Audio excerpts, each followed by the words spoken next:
Good morning, ladies and gentlemen. Can we settle down so we start? Thank you very much for settling down so that we can start on time and get the event going. Thank you very, very much. It's a little after 10 o'clock.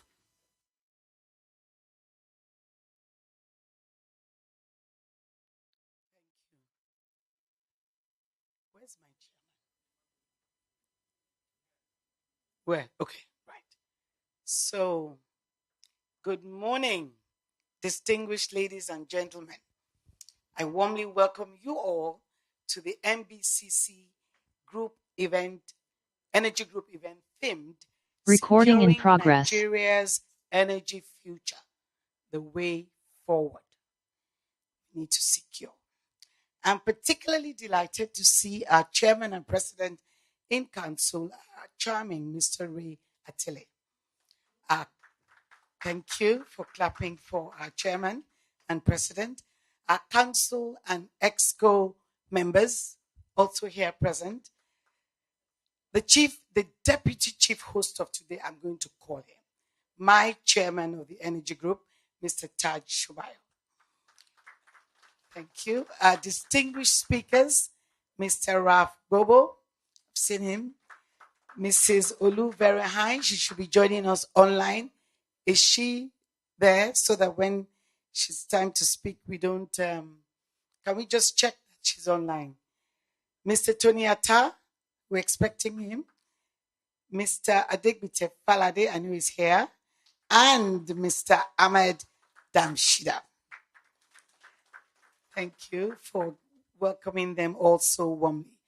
Our amiable moderator, Mrs. Iponke Shotiloye, and our super sponsors of today and all our invited guests.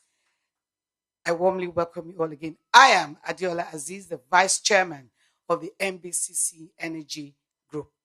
May I humbly ask all of us to please stand up so we render the anthem of Nigeria and Great Britain. Thank you.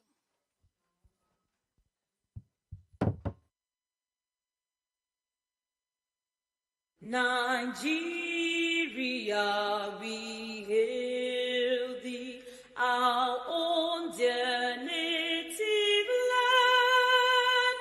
Though tribe and tongue may differ, in brotherhood we stand. Nigerians old and proud to serve a sovereign motherland. Our flag shall be a symbol that truth and justice reign. In peace all battle honored, and this we count as gain. To have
So just a few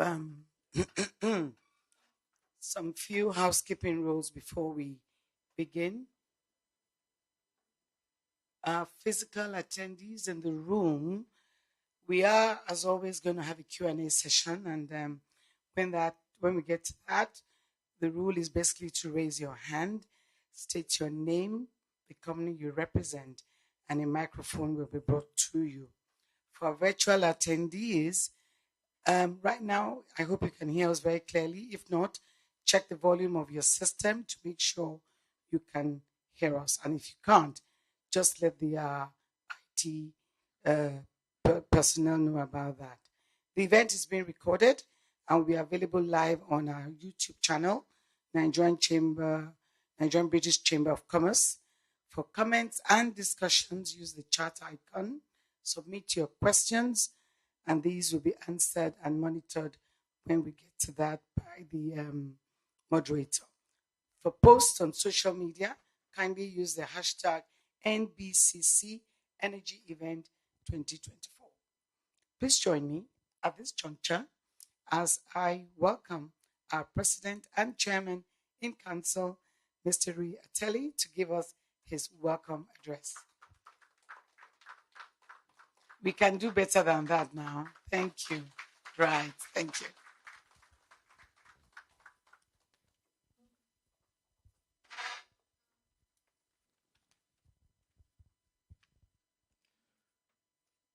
Once again, I want to welcome us all to today's event. I am highly delighted to welcome all the distinguished stakeholders of the energy sector of this country who have gathered here. And then there are a number participating virtually. So you're all welcome. My name is Rui Ateli, as you already know, and I'm the president and chairman of council of the chamber. But within the chamber, let's just give a bit of information about the way we are structured. Protocols first. The deputy president, Mr. Aki Oshuntoki, council members here present, other ESCO members, our guests,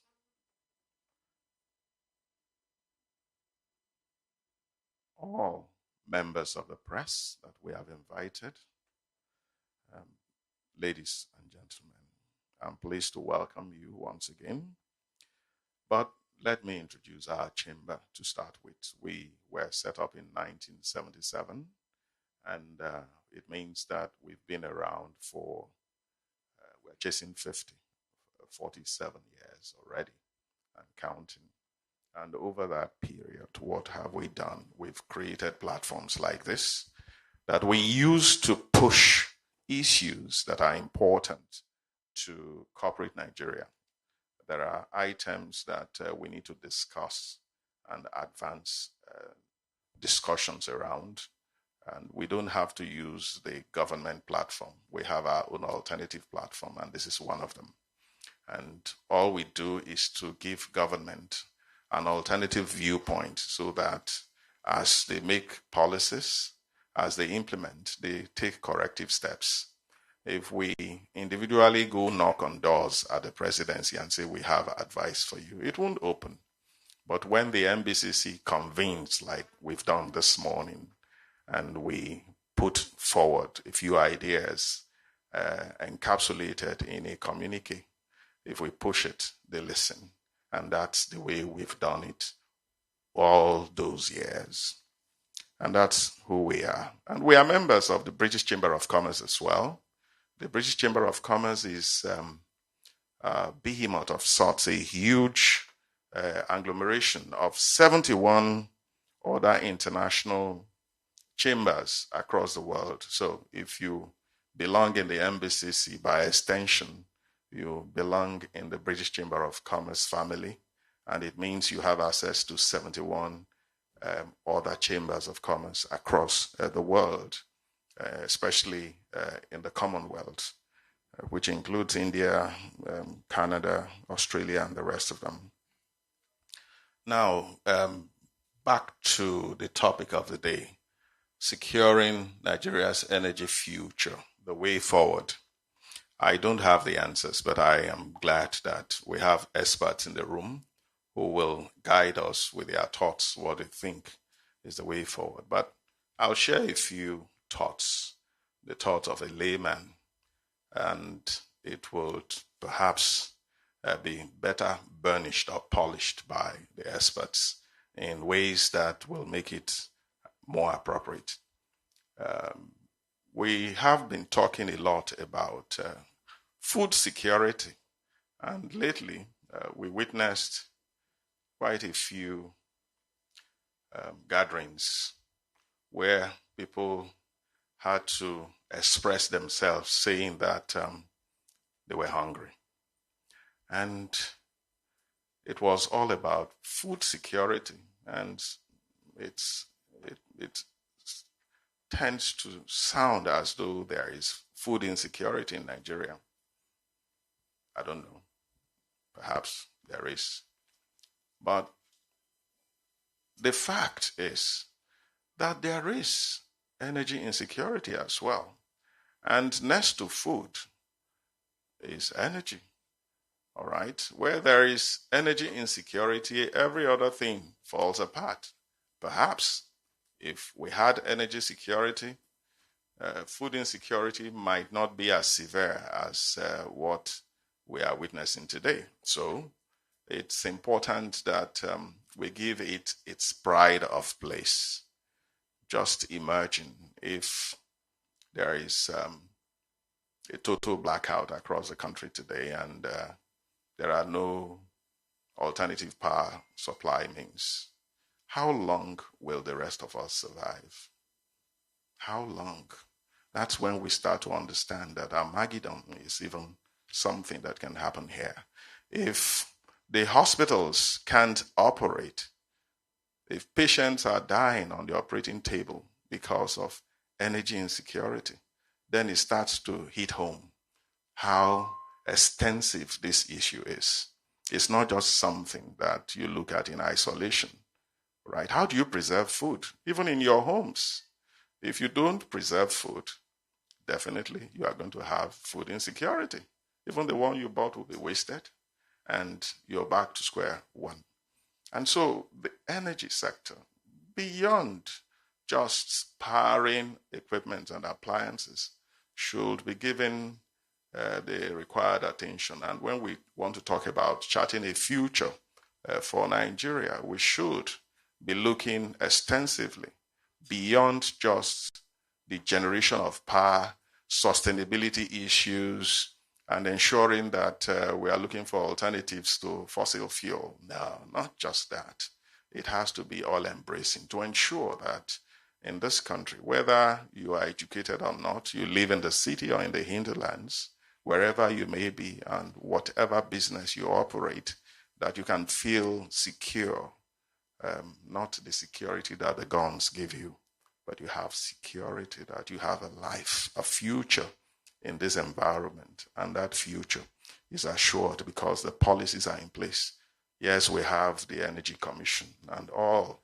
Nigeria is always rich with structures, but the structures are there. The Energy Commission is there, and all other structures created after 1977 and till date, we have kept evolving and updating.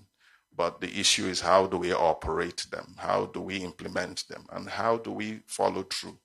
And how do we ensure that the role being played by the various stakeholders, regulators, is just that of a regulator and not a regulator and an operator, and then serving as a disincentive to investment in sectors. There are lots of things that we need to clean up and ensure that at the end of the day, when you say we have a very vibrant energy future, it will be something that you can say with all confidence.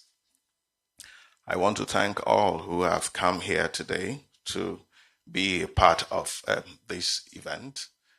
Mine is to sit and listen and take a few notes in the hope that we will be better informed at the end of this gathering. So thank you very much for listening, and do enjoy the session.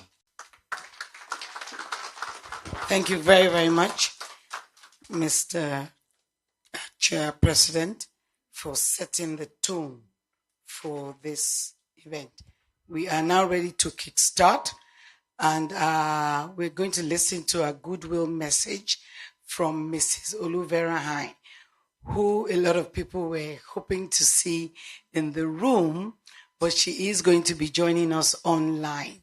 Can we please project Mrs. Vera-Hine at this point so we know she's ready to take on the goodwill message? I would like her projected before I read her bio. Good morning, Olu. Can you hear us? Can you hear us? Good morning. Good morning. Good morning, Mrs. Verheyen. Right, okay. I was just saying that a few people were hoping to see you in the room today. I'm going to take all their messages, and after that, I'll pass them on to you. Okay? So just before you begin your goodwill message, I will read her bio, which I have kind of shortened because it's very long. And what I'll read will let you know that we're privileged to have her with us this morning. She is the special advisor to the President of the Federal Republic of Nigeria on energy. She's a member of the Advisory Board of Energy for Growth, a Washington, D.C. based organization focused on research and advocacy to end energy poverty in Africa. She was the founding managing director of Latima Energy, an advisory firm specializing in business strategy, market development, and commercial negotiations for capital projects and investment in the energy sector. She has over 20 years of business development, investment, operational, public policy, and general management experience in the oil, gas, and renewables sectors across sub-Saharan Africa with international companies. Mrs. Vera-Hine serves as the advisory council of the Millennium Challenge Corporation, a U.S. agency that has invested over $14 billion in developing countries worldwide. While at Shell, she held various commercial, finance, and governance roles at Shell, negotiating billion-dollar transactions valued over $5 billion, and advised on government policies to attract investment to the gas sector to enhance liquidity for the power sector. Mrs. Vera-Hine has a BA magna cum laude from Long Island University and a master's degree in public policy from the Harvard Kennedy School of Government. Please join me in welcoming Mrs. Oluvera-Hine as she gives her goodwill speech.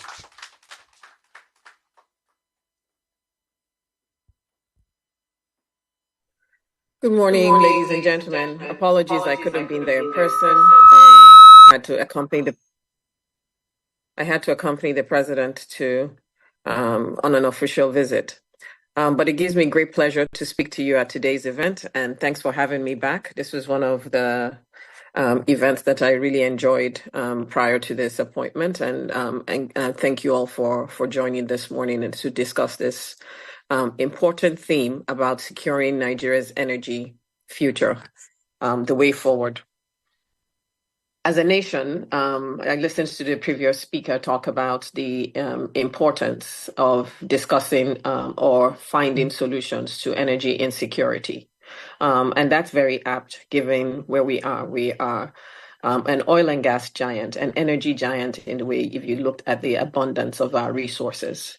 However, energy poverty and energy insecurity has remained a major challenge and an impediment not only to the quality of life, but to our ability to grow our economy and diversify that.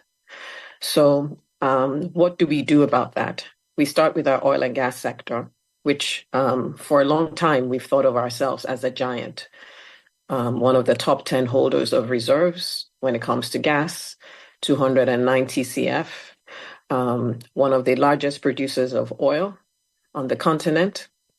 But when we really took a look at it and looked and evaluated our performance over the last few years, at least over a decade, we recognized that if you looked at our gas, 76% of our reserves are undeveloped.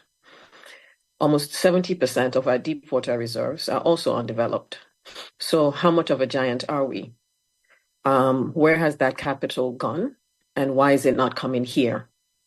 So those are some of the issues that we need to address if we're to make sure we unleash the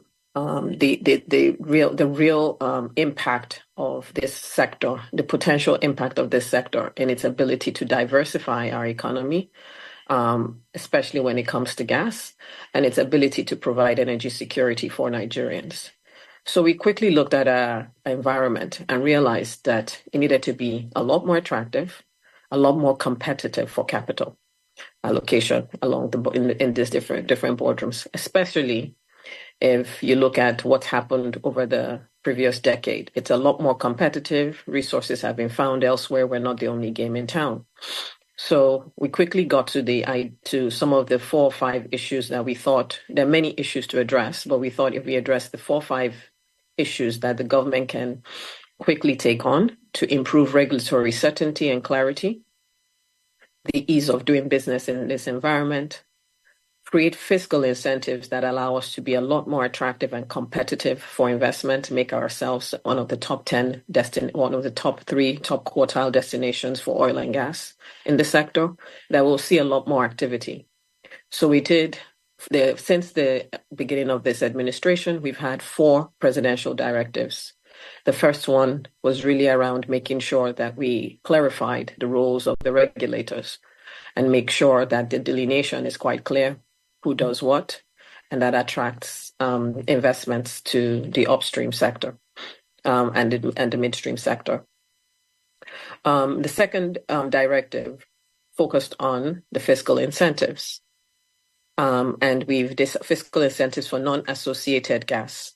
And we particularly focused on that because as the energy transition is accelerating, we need to make sure we've seen that gas has a longer leg in that transition, and it's going to be a transition fuel for a long time. And there's the demand for gas is a lot more resilient through that energy transition.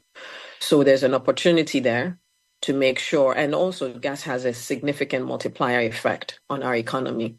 Not only do we want to make sure that we can monetize it for export, we want to make sure that we can monetize it and use it to drive our economy locally. So we looked at our gas and decided to do more when it comes to non-associated gas and improve the fiscal incentives there and make sure that we're able to attract investments there. Within 3 months of that presidential directive, we have been able to attract $550 million in investments from Total JV for non-associated gas as a direct result of those actions. More investments are expected to come along as well, as we've also spent a lot of time working with NCDMB and spent a lot of time working with NCDMB and MPC to make sure that our contracting cycles, the ease of doing business, the cost of doing business comes down, that our contracting cycles don't take 38 months, that they start to take 4 to 6 months. NCDMB has completed and issued those guidelines, and that is now available. And most operators are testifying to the impact of those directives and have seen an accelerated approval of their NC plans. On the cost premium, we believe that taking those 2 actions will reduce the cost premium by about half. But there's still more work to do. We have engaged service providers recently to see how we can improve the competitive tension in that space to make sure that more service providers are participating in bids and helping drive down the cost of doing business. And we hope to reduce that cost. We're engaging OPTS, IPPG, and many other stakeholders in the sector to make sure that we are a cost-competitive location and that we start to move towards less than $20 a barrel. And then when it comes to diversifying the energy portfolio of Nigeria, we need to transition to more LPG, more compressed natural gas, not only for transportation, but for clean cooking. We've made sure that we've given certain incentives to attract capital, because the government itself alone cannot make those investments. So some of the things that we've done is make sure we've issued fiscal incentives, VAT waivers, custom duty waivers. And since the end of last year, we've been able to attract over $500 million in investments in that midstream, downstream value chain. On the power side, there is no way to diversify this economy or industrialize if we do not grow our on-grid capacity. So the way forward there is to make sure that we have a commercially viable value chain. A lot of our gas goes into the power sector. So over 60% of domestic gas supplies the power sector. But the debt overhang makes that incredibly unattractive for gas suppliers. So the first thing we've started doing is make sure that we look at the 4 or 5 different things that we can quickly do to improve the commercial viability of that value chain.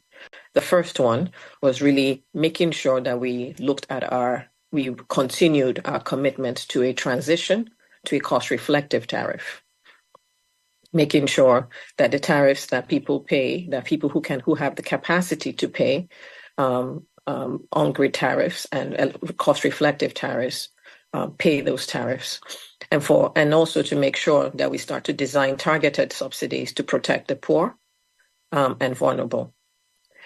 The second thing that we've done is make sure that we've started paying down our gas debts.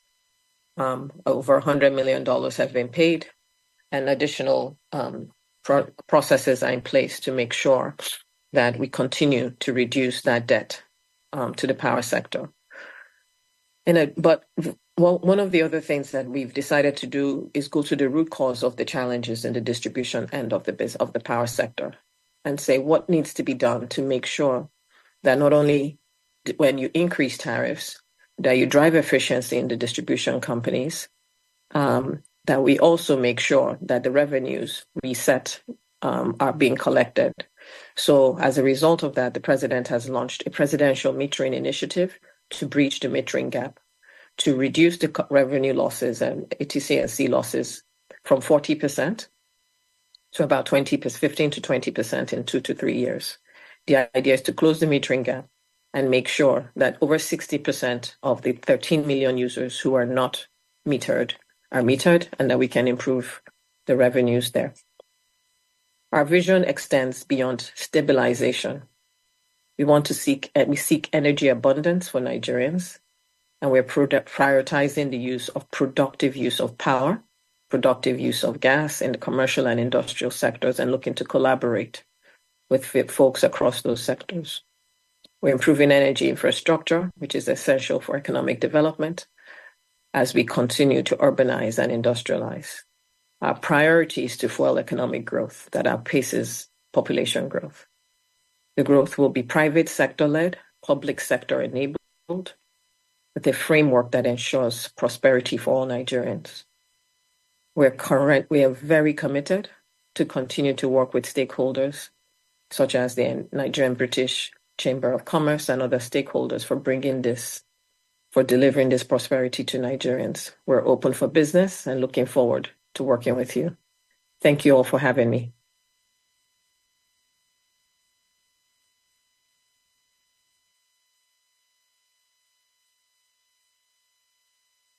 Hello? Yeah. Thank you very, very much, Mrs. Berihai, for giving us those tips, those insights, and letting us know that we can really secure our energy. And to take us further on that, we have experts in the room to lead us when we start and take on the panel. So next on the agenda, we have the sponsor's message. Do we have a video for that? That is coming on? Yes.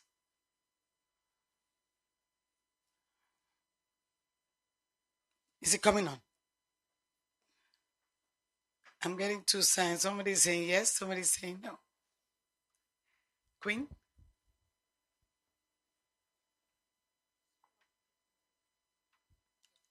Okay, so can we have Mr. Engineer Namdi Anowi, General Manager, Production, NLNG, to take us on that? Thank you. Thank you. Yeah, good morning all. The President, please allow me to stand on the protocol you've already established. Yeah, it's quite a privilege to be here today. My CEO, NLNG, is supposed to be here for the sponsor's message, but he's unavoidably absent, so he's asked me to represent him. Yeah, and I will read his speech. But I particularly like the topic we want to look at, which is securing Nigeria's energy future, the way forward. And this is something we must really think about very carefully as Nigerians. And I'm stressing as Nigerians because the energy mix is real. And we need to look at the resources we have in Nigeria when looking at our future. But welcome to all who are here. As NLNG, we are a proud sponsor of today's event. We are honored to be part of this crucial conversation, the way forward for Nigeria's energy. Yeah. This gathering of minds and experts is a testament to our collective commitment to ensuring a sustainable and prosperous energy landscape in Nigeria. Here, we have some of the best brains. You can see the people on the panel already. We have some of the best brains in the country, saddled with the responsibility of examining and designing a worthy future for our great nation. As I stand at the crossroads of the energy revolution,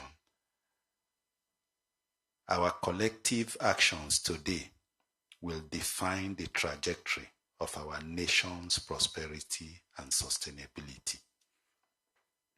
Our commitment to this cause must be steadfast and dedicated to playing a pivotal role in shaping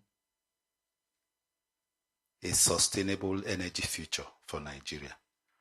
Today, as we navigate through a rapidly evolving global energy landscape, it is essential that we assign and align our strategies with both current realities and the future aspirations of the country.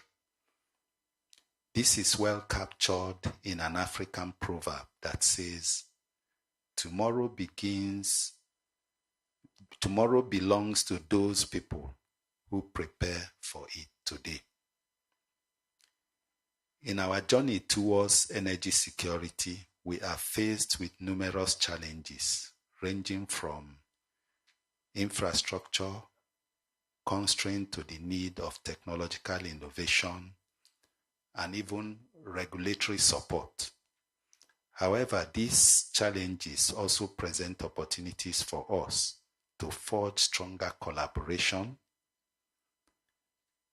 adopt groundbreaking solutions, and champion policies that will fortify the energy sector.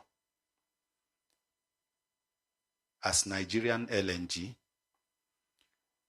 we recognize that energy is not just a commodity, but a crucial driver of economic growth and national development. No nation can achieve meaningful growth or development without addressing the energy security requirements of its citizenry. And I'm sure the President Chair mentioned that. At the center of this future of our people, we cannot achieve this lofty dream without the people in focus. Our country is said to have a population of over 250 million. Over 60% of this number are presumably under 25 years, representing our youth, which are the future. Their expectation is that we stand secure. Their expectation is that we should secure the energy for their future today. How are we going to deliver on this responsibility? We hope the answers will be provided by this gathering and, of course, by the panel. Our people need access to affordable, sustainable, reliable energy now and in the future. According to the International Energy Agency, over 40 million people in this country do not have access to energy. Yeah. When I think about that number, it saddens me. Especially when you look at the abundance of energy that we have. And I'm talking about all forms of energy. Energy, as referenced here, is modern energy services, including clean cooking facilities. I'm sure the essay mentioned that. Electricity and other modern fuels. We must design the future of energy for Nigeria, ensuring that it is secure, accessible, and modern in a world that is transiting to cleaner energy. We must embark on this journey to grow our energy for the future sustainably and responsibly, while at the same time maintaining energy security. We cannot achieve this desire without requisite commitment from the government through the policy and legislations to guide the framework and guarantee investment. And I'm really delighted about all the directives, the 4 directives that the essay talked about that the government has issued already. And of course, the outcomes we are seeing from them. Government at all levels must play their part towards securing energy for the future. Earlier on in the year, a presidential directive was given, which we've talked about. And then that has resulted in one FID that I know about, and we are still expecting more of those FIDs. And we are very optimistic about them. This underscores the urgency for addressing the challenges and opportunities within our oil and gas sector. The government's focus on sustainable development and energy security reflects a broader vision for our country's future. These are steps in the right direction following the Decade of Gas initiative. These efforts are yielding fruits, as we've already heard. We are also witnessing a significant shift in oil companies increasingly considering divestment from traditional oil and gas in the upstream. This transition presents both challenges and opportunities. For instance, while it may reshape the industry structure, it also opens doors for innovative approaches to energy production and investment in new technologies. Embracing these challenges will be crucial as we navigate the complexities of the energy transition. The divestment by oil companies is a signal of changing times. As we delve into discussions on policy, strategy, technology, let us remember that what we do today will shape the energy narrative for generations to come. We must learn together. We must also reflect together and grow together while pursuing the goal of securing energy for Nigeria. In conclusion, securing Nigeria's energy future requires a collaborative effort.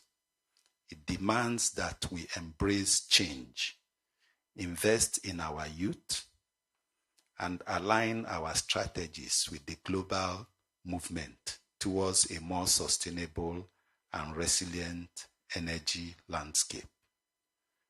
Let us move forward with a lot of determination and a shared vision for a brighter, greener future.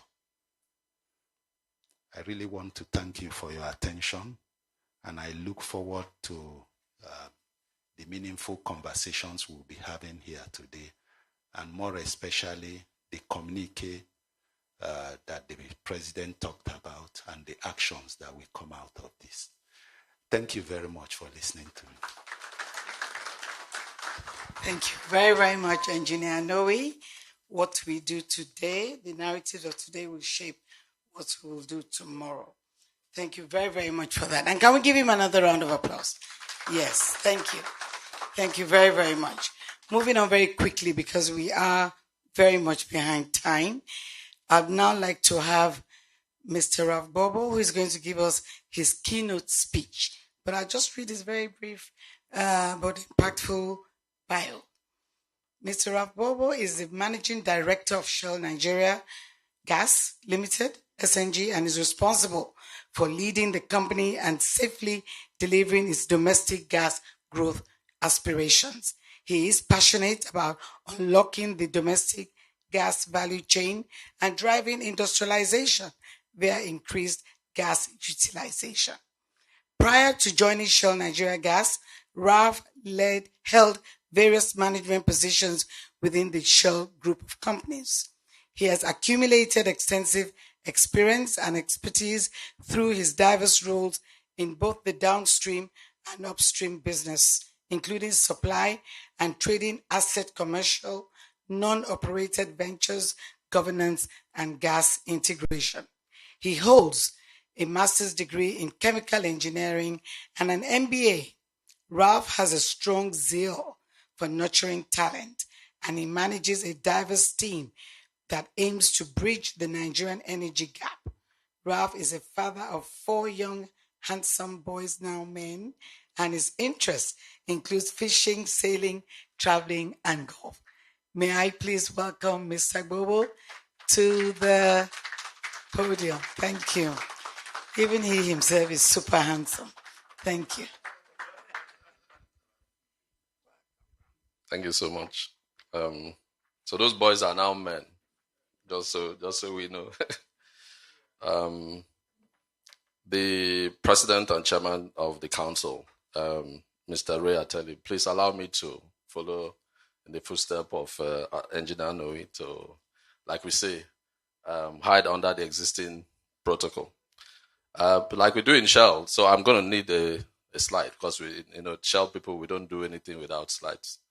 So I'm going to need to have a slide. But before the slide comes, I just want to say that it's a great honor to be part of this annual event. I was here last year, so I want to thank the organizers for inviting me back here to represent Shell Nigeria Gas. The topic, again, the president made the point about the relevance of energy. Like we say, it's in the heart of human existence. It's what moves everything. So when we come here to talk about energy security, we can say that it's relevant and it's also timely. But when we say energy security, we're also actually talking about availability, affordability, and sustainability. So that's the 3 different frames we are going to use to look at it. The conversation about energy security is not unique. What we are doing here is not a unique thing because it's a global trend already. the energy landscape globally is changing rapidly, and factors like price volatility, supply concerns, the growing climate change pressure, and geopolitical tensions are forcing countries to have this kind of conversation. People are beginning to look at what do they do to diversify their energy sources to be sure that they have resilient energy for the future for themselves. And I want to underline themselves means everybody is doing it for themselves. So nobody is going to do it for us. So it's a good thing that we are sitting down here to talk about the energy future for Nigeria. So it requires a deliberate, forward-looking strategy. That's what I'm talking about. And the word that is now like a buzzword around this is energy transition. But I think transition is a bit misleading because it gives the impression that we are moving from one form of energy to the other. I would rather use the word energy mix because what's happening is actually a shift in the mix. The different countries generally are reviewing their energy mix to make sure that they have a more resilient mix for the future. So there's a trend, there's a global trend where energy mix is shifting towards the cleaner energy sources. But again, this shift to cleaner energy sources is not, everybody's not doing exactly the same thing. So the trend is in that direction, but the mix is not the same. So in determining what's the mix, each country is looking at what is important to them. They look at, the resources you have, the policies, the technological development, the level where you are in terms of technological development, your economic priorities, and the security concerns. So I want to frame this discussion by asking some questions. I'm going to use some questions to frame the discussion around, how do we ensure energy security for Nigeria? And I think the starting point, I use the word energy mix, is whether deliberately or by design or by accident, we have an energy mix today. So the question is, what is that energy mix today? And then looking at it, is that energy mix, will that take us to where we want to be?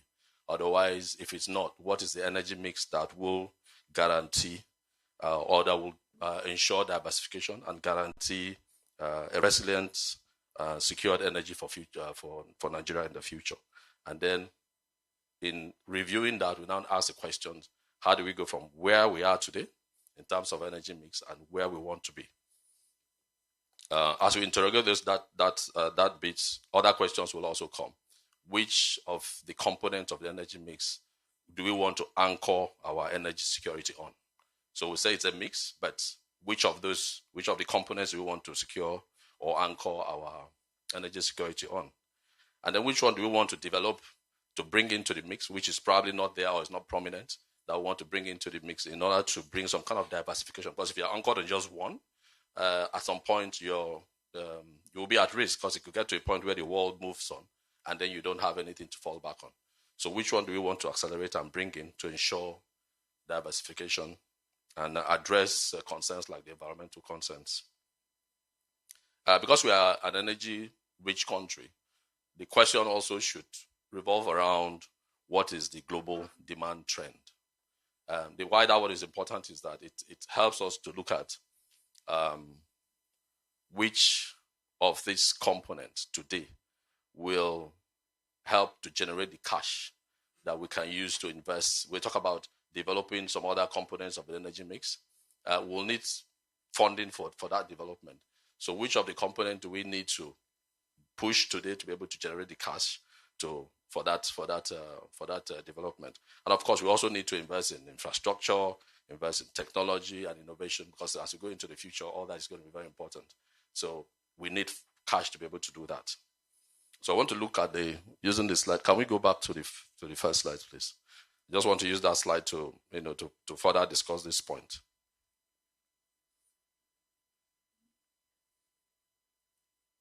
Do we have okay, before the slide comes, I think let me just highlight the point out. Okay. Yeah, so this basically is a forecast. So it looks at the demand mix between in a 30-year period, 2019 to 2050. The dark red basically tells us the mix today. And I think there are three main takeaway for me from these slides. The first one is that today, if you look at where we are today, the most dominant component of the global energy mix, or in terms of demand, is oil.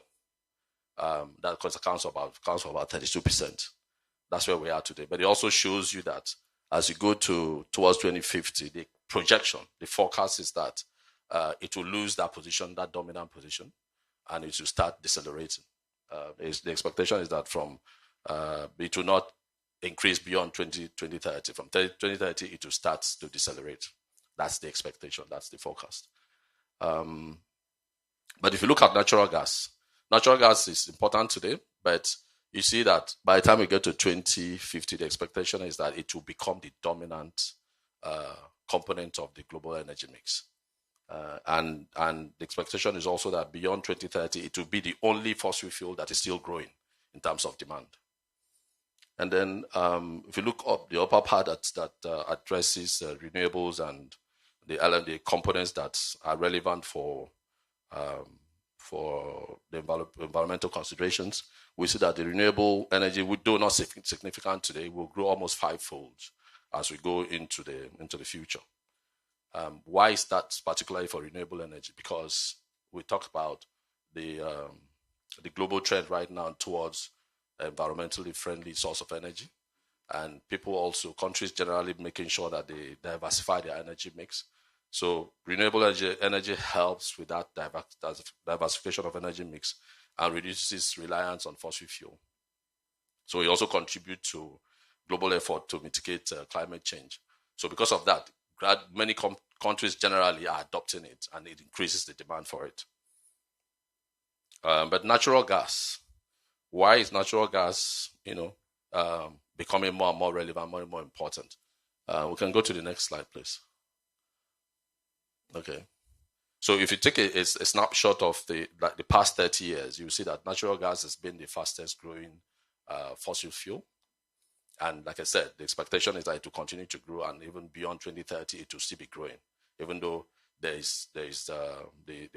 world generally is shifting towards cleaner source of energy. And that's one of the reasons why natural gas is also expected to grow, because it's a cleaner alternative to what we have today in terms of fossil fuel. It is available. It's available, and it is cheaper than the alternative. But another thing that it has going for it is that it's very versatile. It's a very versatile commodity.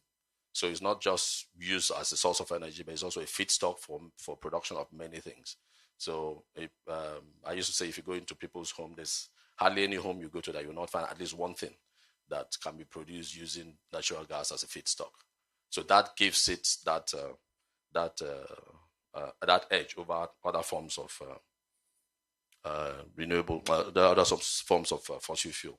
So if you look based on this consideration, and if you go back to the questions that I said I would use to frame this discussion, already we see that if the question is asked, which of the components do we use as the anchor for our own energy mix as Nigerians, I would say naturally it's natural gas. And the reason first is that it's available. There's a slide we are going to look at that also tells us, and I think the essay to the president also mentioned that the fact that we do have natural gas in abundance in Nigeria. So it's available, relatively affordable, and the demand is also growing. So that's in itself tells us why we should anchor on natural gas as the main component of our energy mix for the purpose of a more secured energy future. In terms of which component we should accelerate, to take care of diversification and environmental consideration, again, renewable energies.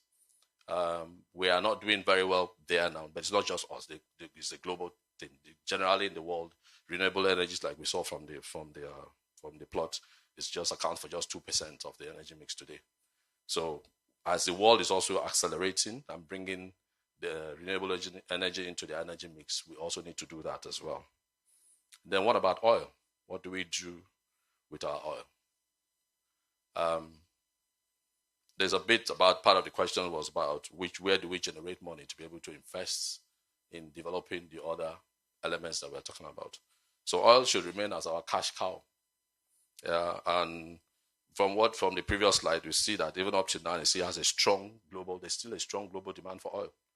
So as long as the demand exists, we should keep producing and generating the money, maximizing value from it, and then using the cash to now develop gas that we talked about, accelerates the development of renewable energies as well.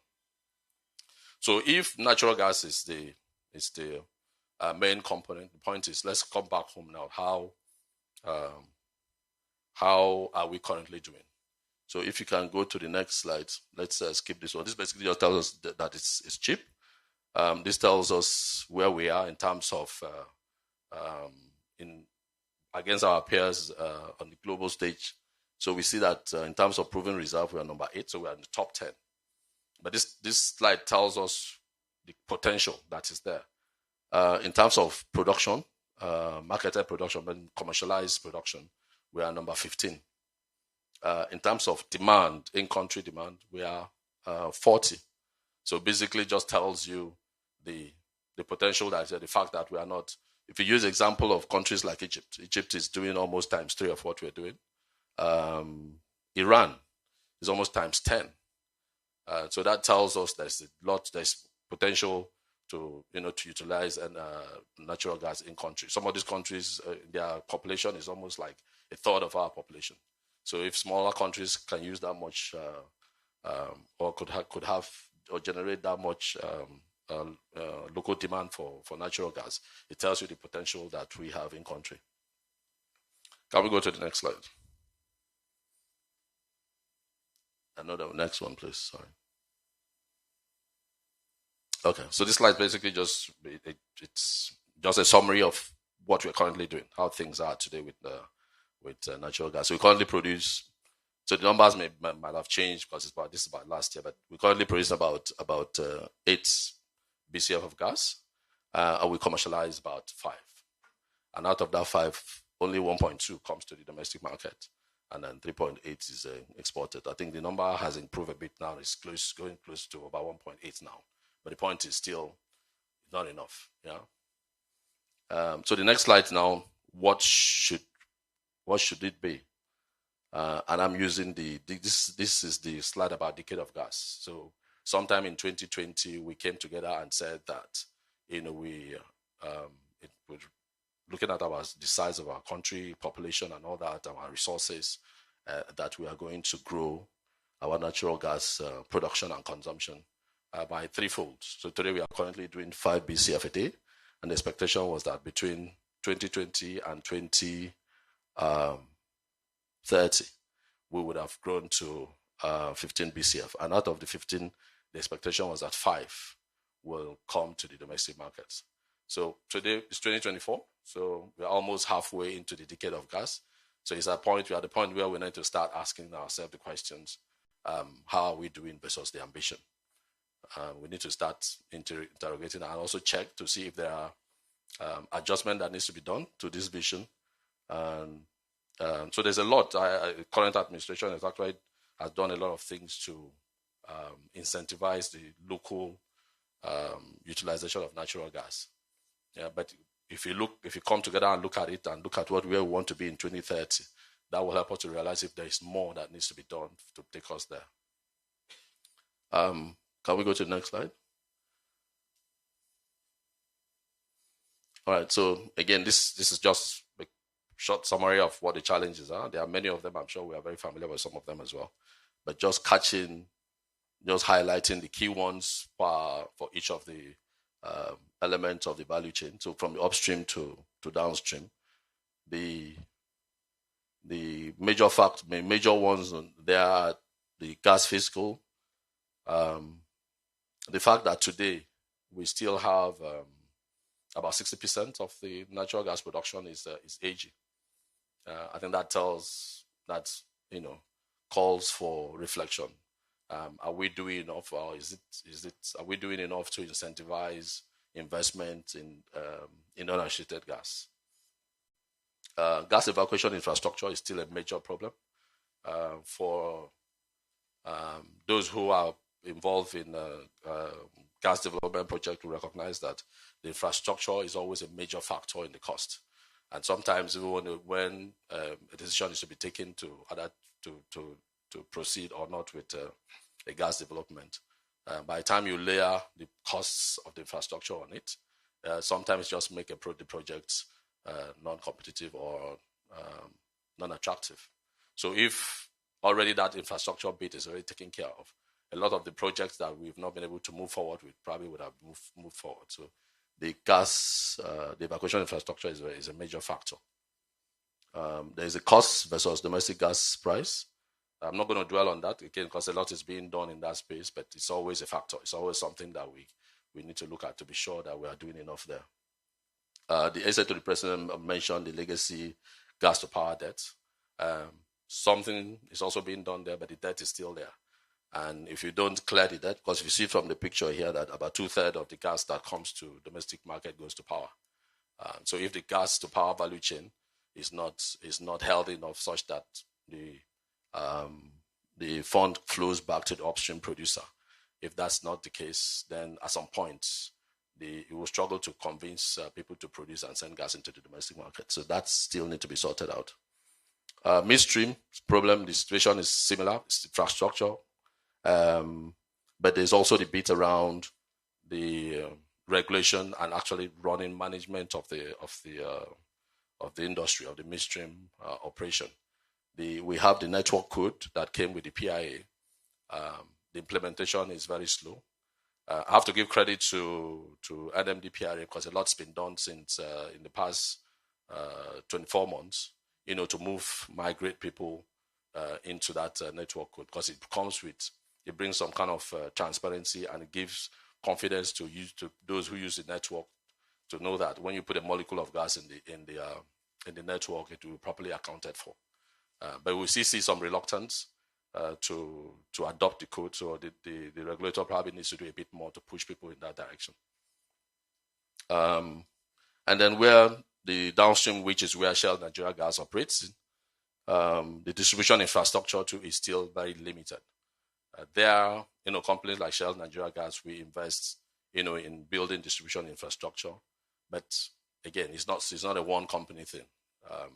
And in order to be able to incentivize investment in that space, the government also need to look at what kind of incentive they can extend to pipeline distribution companies. I know something has been done recently with CNG, which is positive. But even the CNG operators need the pipeline to bring gas to them as well. So the pipeline distribution business or the pipeline distribution infrastructure is actually very critical. Without it, even the CNG will not operate. So we need to go back and look in the value chain and how to incentivize that as well. So I'm going to leave it here. The next slide basically just summarizes some of the suggestion on what we need to do about it. But overall, I think before I hand over and then we have the panels, I want to say in conclusion that securing Nigeria's energy future is about making strategic choices today that will shape the trajectory of our nations for decades to come. Natural gas, which with its abundant reserves and lower carbon footprints, offers a powerful tool to navigate the energy transition. While focusing on natural gas, we must also continue to maximize value from our oil resource, combined with a robust strategy for renewable energy, infrastructure development, and technological innovation. We can build a resilient, sustainable, and inclusive energy system that powers our nation's growth and prosperity. Thank you. Thank you to Mr. Ralph Bobo. A round of applause. Bigger, keep it going. As he has told us, it's not a transition, but an energy mix. And without that, talking about that and securing it, we can't talk about that without talking about the availability, affordability, and the sustainability. We now have the video from Shell Nigeria, and after that, we're going into a deep dive of the panel discussions and the chair. Okay.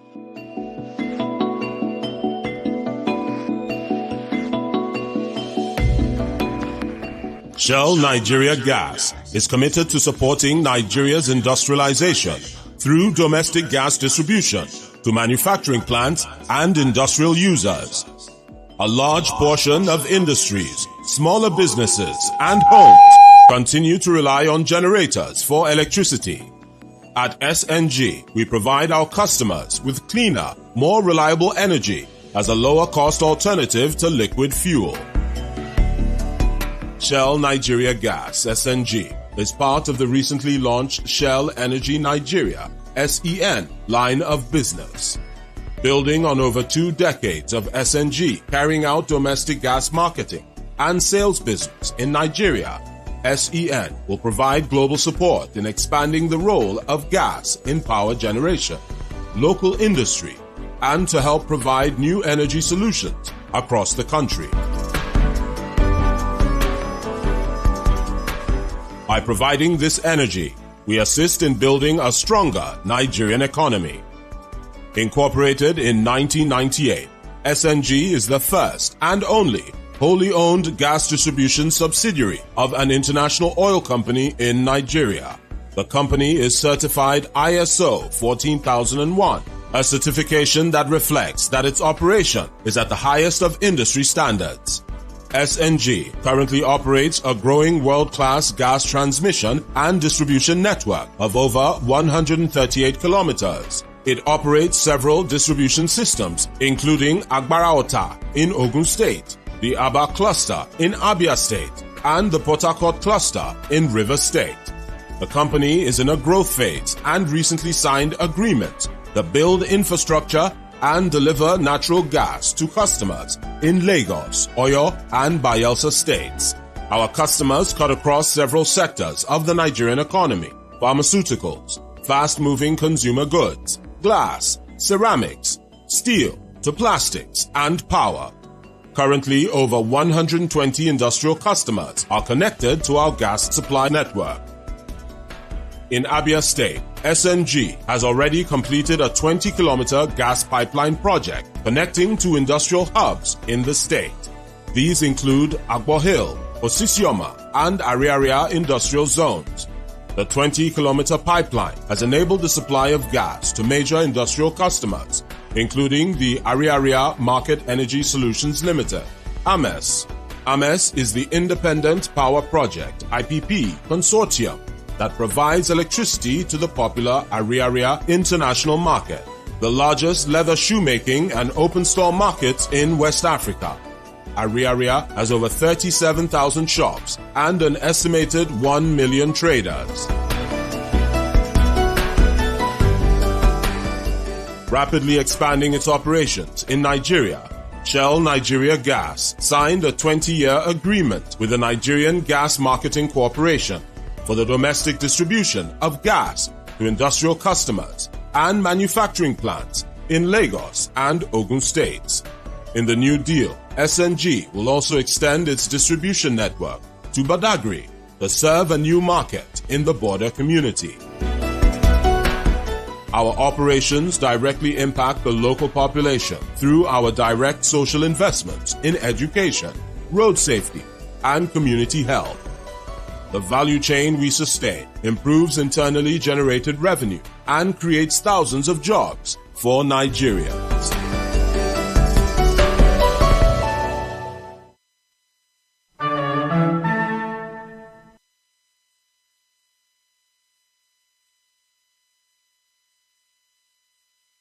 Thank you. Thank you very much. I'm moving now very quickly. We are going into the panel session. And to moderate that session, I would like to introduce our moderator, Iponke Shotiloye. She is the General Manager, Human Resource Person at Prime Atlantic Limited. It's important for me to say that because Prime Atlantic is a member of the Chamber. And we have the pleasure of having Iponke to moderate this session. And I'll just read her bio very briefly. She is a seasoned professional with experience in various local and multinational organizations. Currently holding the position of General Manager, Human Resource at Prime Atlantic, a prominent oil and gas servicing firm. She brings over 19 years of experience spanning information, technology, telecommunications, financial services, broadcasting, and oil and gas industry. Ikponke is recognized for her expertise in communication, leadership, people strategy, and management. Beyond her corporate role, Ikponke has contributed as a news analyst on Saturday Business Show on Arise News, showcasing her strong communication skills. She is dedicated to mentoring the youth and is actively involved in humanitarian work, collaborating with numerous non-profit organizations. She is an associate member of WIMBIZ and the current editorial team lead in Women in Energy Network. Ikponke holds a bachelor's degree in mass communication from the University of Lagos and is a professional member of the Society of Human Resource Management. Please welcome this charming, seasoned moderator for today. Ikponke, the floor is yours and you can invite your panelists. Thank you. Thank you very, very much, ma'am. It's a pleasure to be here. Good morning, distinguished ladies and gentlemen. I must say thank you to moderate this session. Just very quickly, I must say thank you to NBCC and our sponsors for driving the conversation today, which is securing Nigeria's energy future, the way forward. I trust that everyone in this room has introspected on the importance of this, not just for companies, but also for our homes and our daily living. I will very quickly invite our panelists who are going to delve into this conversation. It is so important that we listen because, as we earlier said, they are seasoned professionals. I would introduce Engineer Tony Etta. He's the Managing Director and CEO of Reliance African Energy Company. He's the former Managing Director, CEO of LNG Limited between 2016 and 2021. Engineer Etta is a dynamic business leader with focus on people and bottom-line business success. He has over 30 years of oil and gas experience and previously was the managing director and board chair of Shell Nigeria E&P. He was also the vice president of Health, Safety, Environment, and Corporate Affairs and vice president of the Human Resources for Shell Sub-Sahara Africa. He's a very pragmatic and solution-oriented thought leader with deep strategic, commercial, technical, and operational background, and has worked extensively around the world, especially in Nigeria, Netherlands, Russia, contributing his quota to ensuring sustainable energy. Join me as we welcome Engineer Tony Etta. Thank you very much. Please have a seat, sir. I'll very quickly introduce Mr. Adebite. So sorry, sir. Please could you sit here? I would take the seat. Thank you. The CEO of Arabelle Holding. It's a pleasure to have you, Mr. Falade, with us. His subsidiaries and operations of the footprint in upstream oil and gas development and production. Please take your seat, sir, as I introduce you. It's very important we know more about our panelist. His operations, Arabelle Holding, is in the midstream gas processing and commercialization, modular refinery, and renewables. In the past 15 years, he has served in various senior executive positions in the energy industry. I must emphasize his responsibilities in asset management, operations, engineering, project execution, commercial, stakeholder management, strategy, and enterprise development. Mr. Falade has had previously been the Managing Director and Group CEO of OilServe Limited, an E&P service group. He has also been the COO, at Adwando Energy Resources, the ED at Adwando Gas and Power Petroleum Resources, and a portfolio led for Shell E&P Africa. Mr. Falade, is a graduate of the Electrical Electronics Engineering from University of Lagos, University of Ibadan, excuse me. And he also holds an MBA with Warwick. It's such a pleasure to have you, sir. You have such an enriching portfolio. Please, a round of applause, people. I would like to introduce our last panelist, Mr. Ahmed Manside. It's such a pleasure to have you. Please have a seat, sir, as I quickly talk about your wealth of experience. He is the CEO of Energy Culture Limited and the principal at Forta Technology Limited, a transportation and technology service provider. He has about 20 years of experience developing projects across energy, facilities, and infrastructure, mining, transportation, agro-allied processing, project finance, and commodity trading. He has previous work experience also, working with the Center for Global Energy Studies, UK and the Emirate, Gas and Oil Limited, amongst many. Please, a round of applause, people. Mr. Damsiza obtained a university degree in banking and finance and from the University of Maiduguri, Nigeria, a postgraduate diploma in international oil supply and trading from the College of Petroleum Energy Studies and a professional MBA in energy management from the Vienna University of Business and Economics, where he is presently a visiting executive, I must say. In addition, Mr. Damsiza is also alumni of the prestigious Harvard Business School and a member of the 41st graduate class of honors of the President Mentor of the program. He has attended over 25 professional courses at world-class institutes during his career and recently obtained a postgraduate diploma in artificial intelligence and machine learning from Marquardt Business School of the University of Texas. Thank you very, very much, our panelists, and thank you for all having you here. We very quickly will go into the panel, and we'll talk more on this.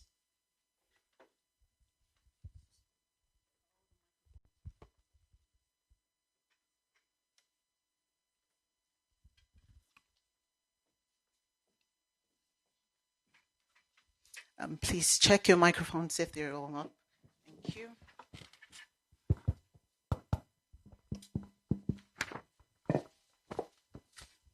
Okay, we'll go dive into this conversation. Thank you very much for having you all, Mr. Jamshida, Mr. Atta, and Mr. Faladay. As we go into the conversation, we'll start off with Mr. Tony Atta. We're just going to be looking at our country and the several conversations with our country. Let me just put this here.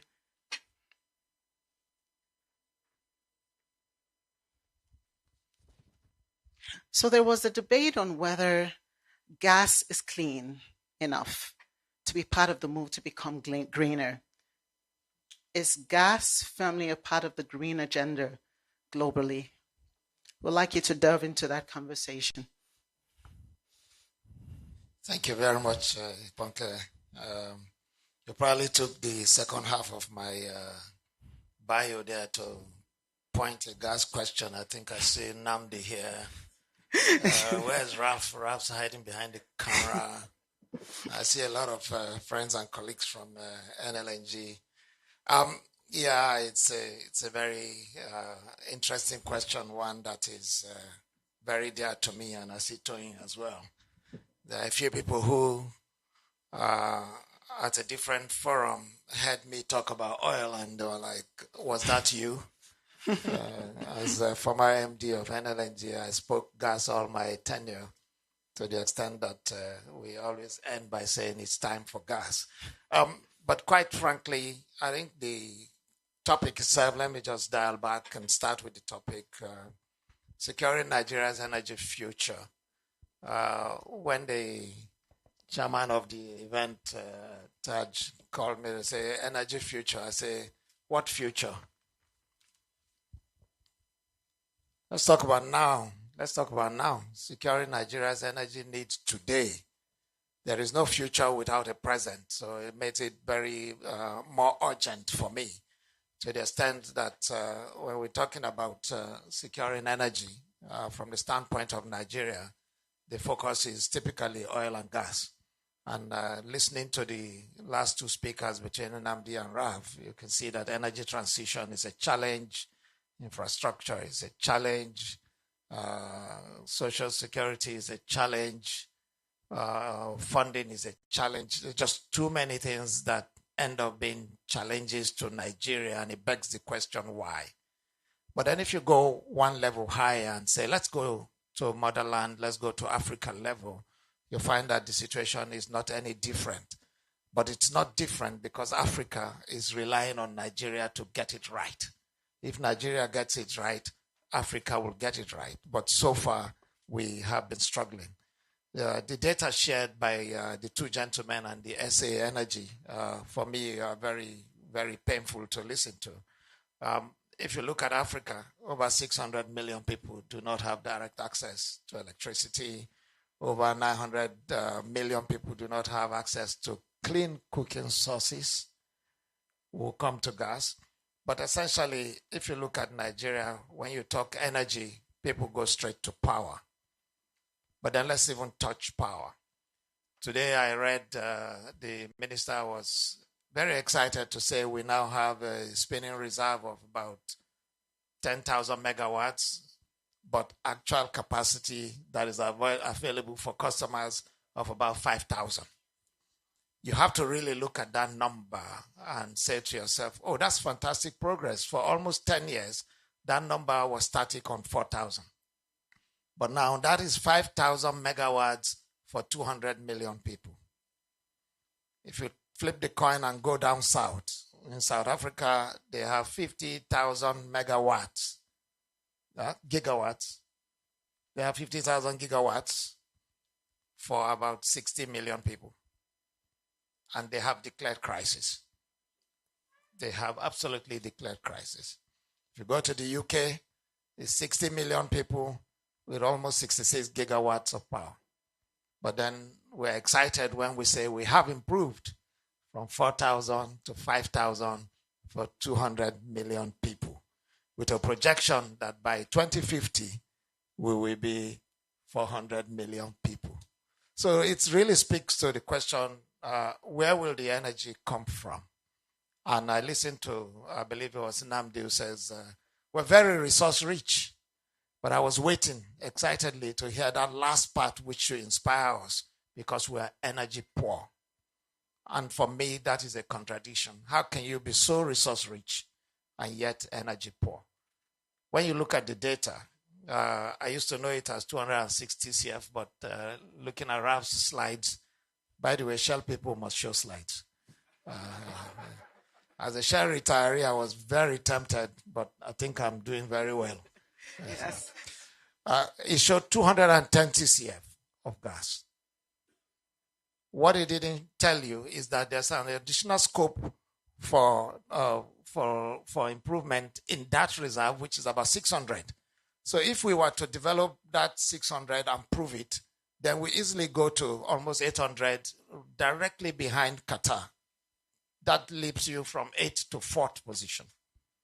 But then with 260 years of gas reserves, over 30 billion barrels of oil, you're asking the question, why are we energy poor?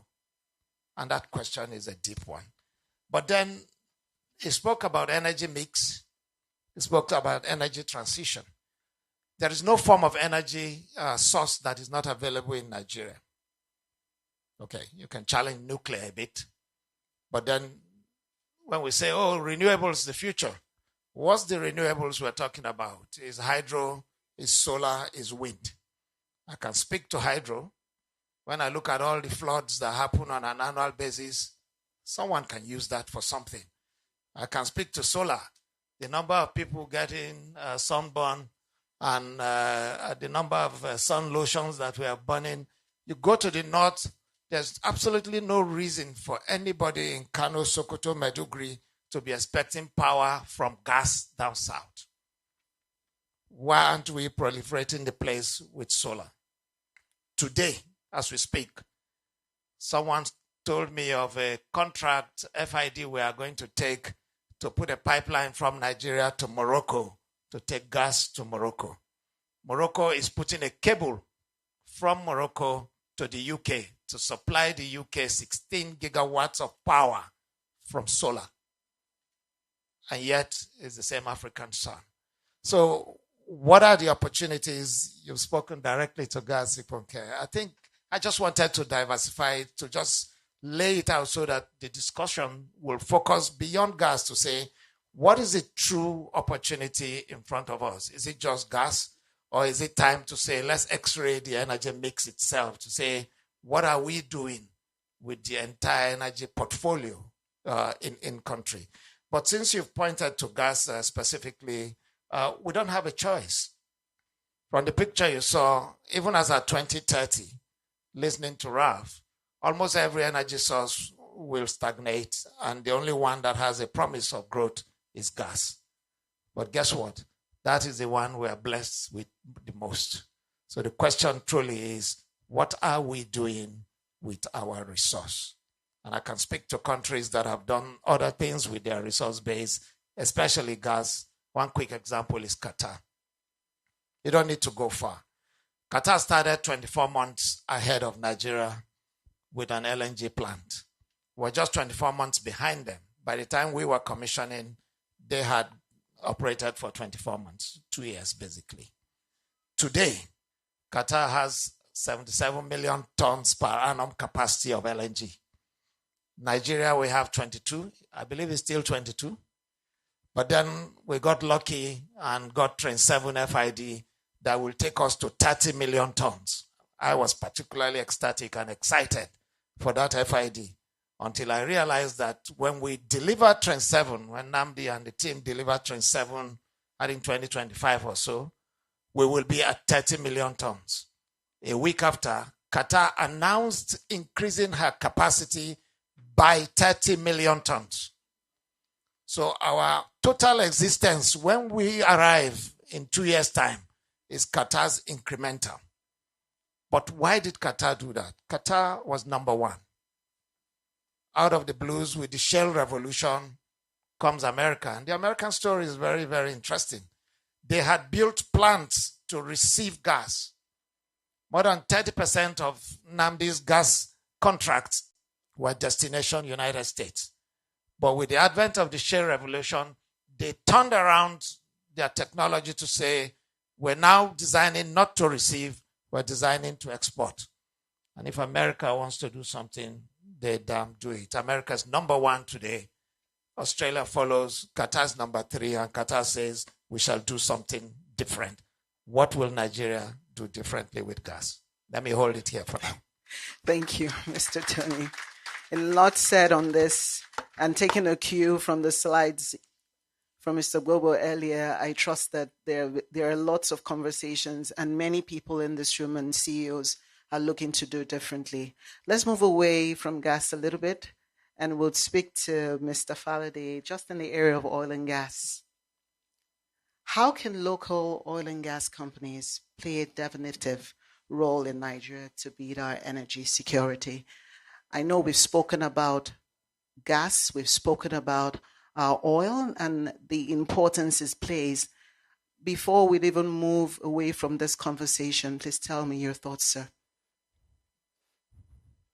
Thank you very much. Good morning, everybody. And first, my appreciation to the President of the Council for inviting me, together with the Council, to be part of the panel today. I think Tony has done an excellent job in giving us the context. And yeah, it deserves a round of applause. Because that context then sets the tone for the question that you have asked me now. But please allow me to deepen that context a bit more. To state that today, depending on which source you are looking at, the population in Nigeria is estimated to be 230 million. That population is growing at the rate of 2.4%. That population in 2024 represents 31% of the population in entire Europe. In business and for impact, the number one thing that counts for you is market. You don't get a market bigger than Nigerian population. And this is where those of us who are local oil and gas companies need to start reflecting.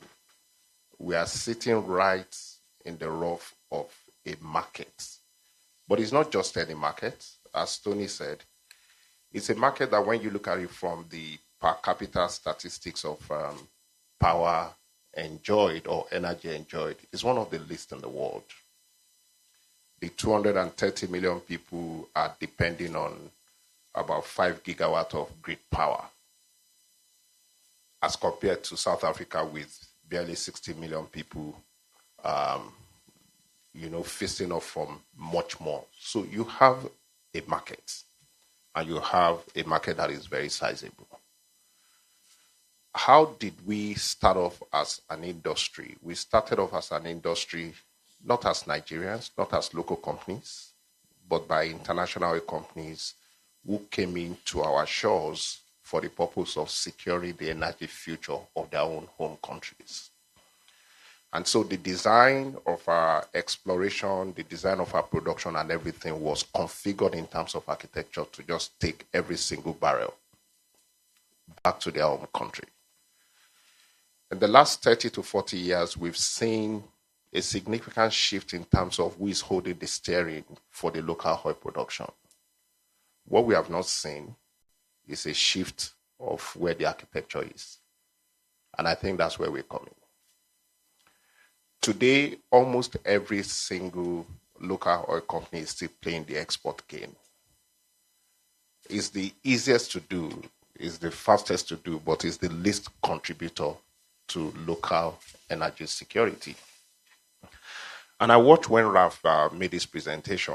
If I start with gas, 8 billion scf per day production, only 1.2 BCF is for domestic consumption. That's just 15%.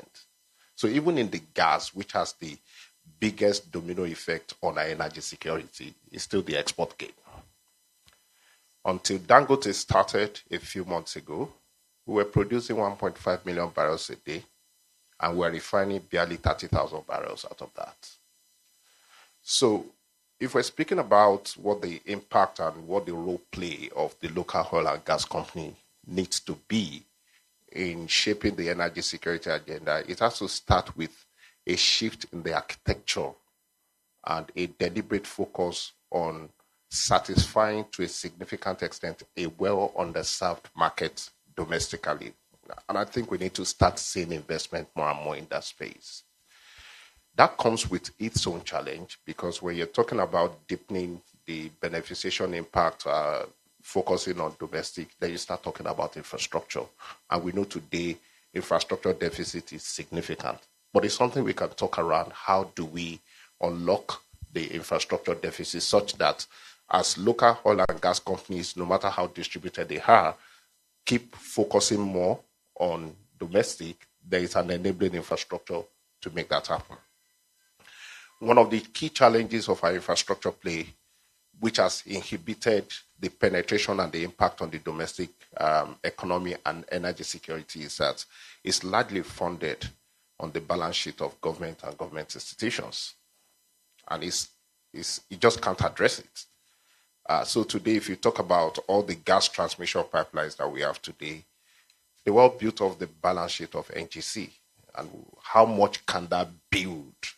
So there needs to also be a change in the architecture of how those critical backbone infrastructure are financed in such a way that it's more of private sector or private capital. And I love what the SA said, that the current administration will focus on private sector driven, but public sector enabled.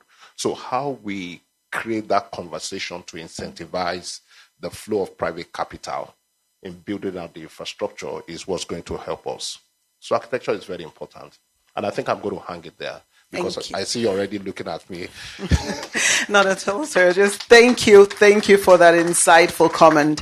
I might need to come back to Mr. Tony on the conversation on financing, because we can take that away with our local companies who have bought into all of the IOCs and the major conversations that have been going on in the last couple of months. So I'll talk just a little bit before I come to Mr. Damsisa. In the funding area, is funding generally available for energy investment today? With our local investors, is funding available? Funding can be available. Can you delve a little bit I into think it? it's important to establish that. Is funding challenged? Absolutely, yes. But funding is not challenged because it's globally challenged. When you talk Nigeria, essentially, I had this story just about 3 weeks ago.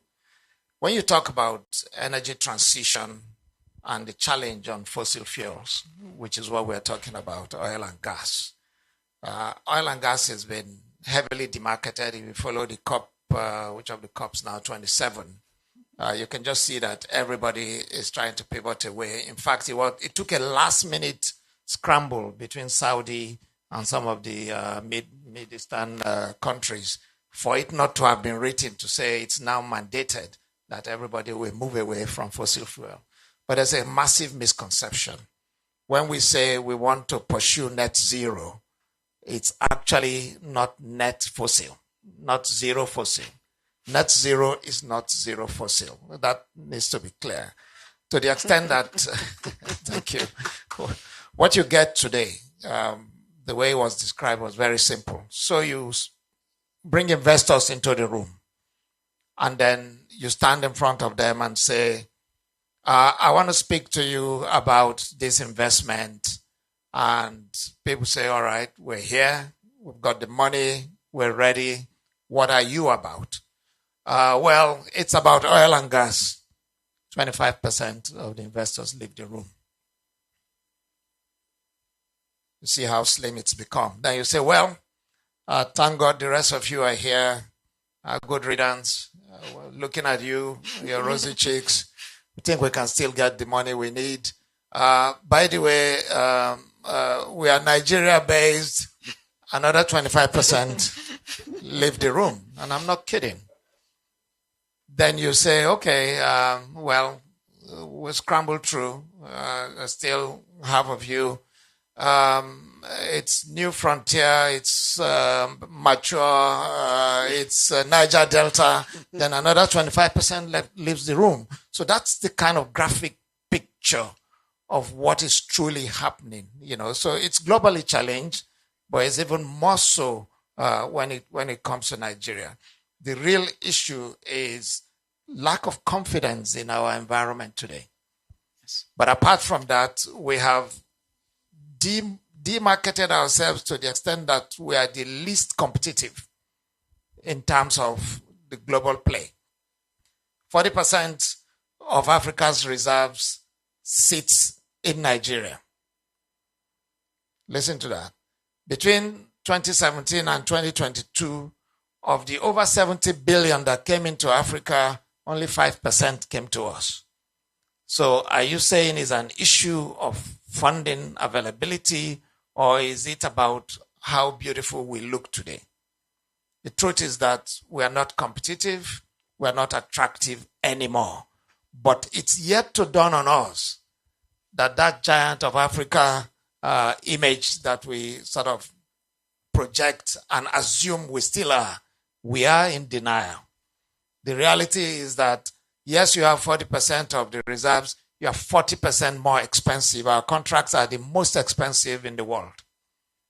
So when you have a financier who comes to Nigeria, the first thing they're doing is, how do I de-risk? How do I securitize? How do I ensure that my investment, as a minimum, will not disappear even if I don't make profit? So that's the real challenge. But essentially, in terms of being able to attract funds, there's a lot we can do. You heard some of it from the essay. So those policies have been signed, the bills have been approved, but where is the implementation? The market has waited for more than 20 years, waited for us with the PIA. It was called PIB at the time. PIB took over 20 years. In that time, the world has moved on. New countries have emerged. Mozambique showed up. Mozambique is attracting twice the amount of financing, in fact, 4 times. 2 LNG plants are in progress at the same time. Even Senegal, 6 billion went into Senegal. New countries have arrived. Jubilee was discovered in Ghana. We were still carrying PIB up and down between the legislators, between the villa, between politicians, between communities, all sorts of town halls. By the time we were ready, the only place we can do business is with ourselves because, quite frankly and brutally so, the world did not take us serious anymore. Imagine someone promising you and promising you and promising you. Even after 5 years, there comes a point you say, I don't know when this promise will materialize. I better move on, which is what simply has happened. But the ray of hope we have today, which I can speak to, is the progress we have made with our Afrexim Bank, and I think they deserve a big round of applause, quite frankly. Yes. Without the Afrexim Bank today, not just Nigeria, across Africa, even if you saw how they showed up during COVID, they actually had to step forward. And that's what Africa needs. That's what Nigeria needs. That hope is beginning to materialize with the recent success we have with the African Energy Bank to be located in Nigeria. That gives you hope. You congratulate yourself. But for me, it is, as they say, the pudding is in the tasting. Yeah? The bank is here. What are you going to do with it? The gas is here. What have you done with it? Let me hold it here for now. Thank you very much, Mr. I will move away from gas and oil and let's just talk a little bit on renewables. There's been so much said and insightful conversations surrounding our competitiveness and just a sense of urgency as a country to doing what is needed. But as you rightly said, in the availability of investing in our country, what are we doing with it? Mr. Jabzina, we're just going to go into renewable energy a bit. What opportunities do you see for renewable energy in Nigeria, especially given this recent tariff hikes? Thank you very much. And, it's a pleasure to be here. So it's good to hear my big brother, Tony, talk in a very brutal manner than his usual calm self. So with regards to renewables, I think we have narrowed our focus as a country and concentrated so much on deploying solar panels and pairing them up with diesel generators and operating these mini grid systems that we've been growing. For the last 10 to 12 years, we are now only around maybe 50, 60 megawatts of those mini grids, right? What do I see as an opportunity? I see an opportunity in deploying batteries. This is the battery energy storage systems.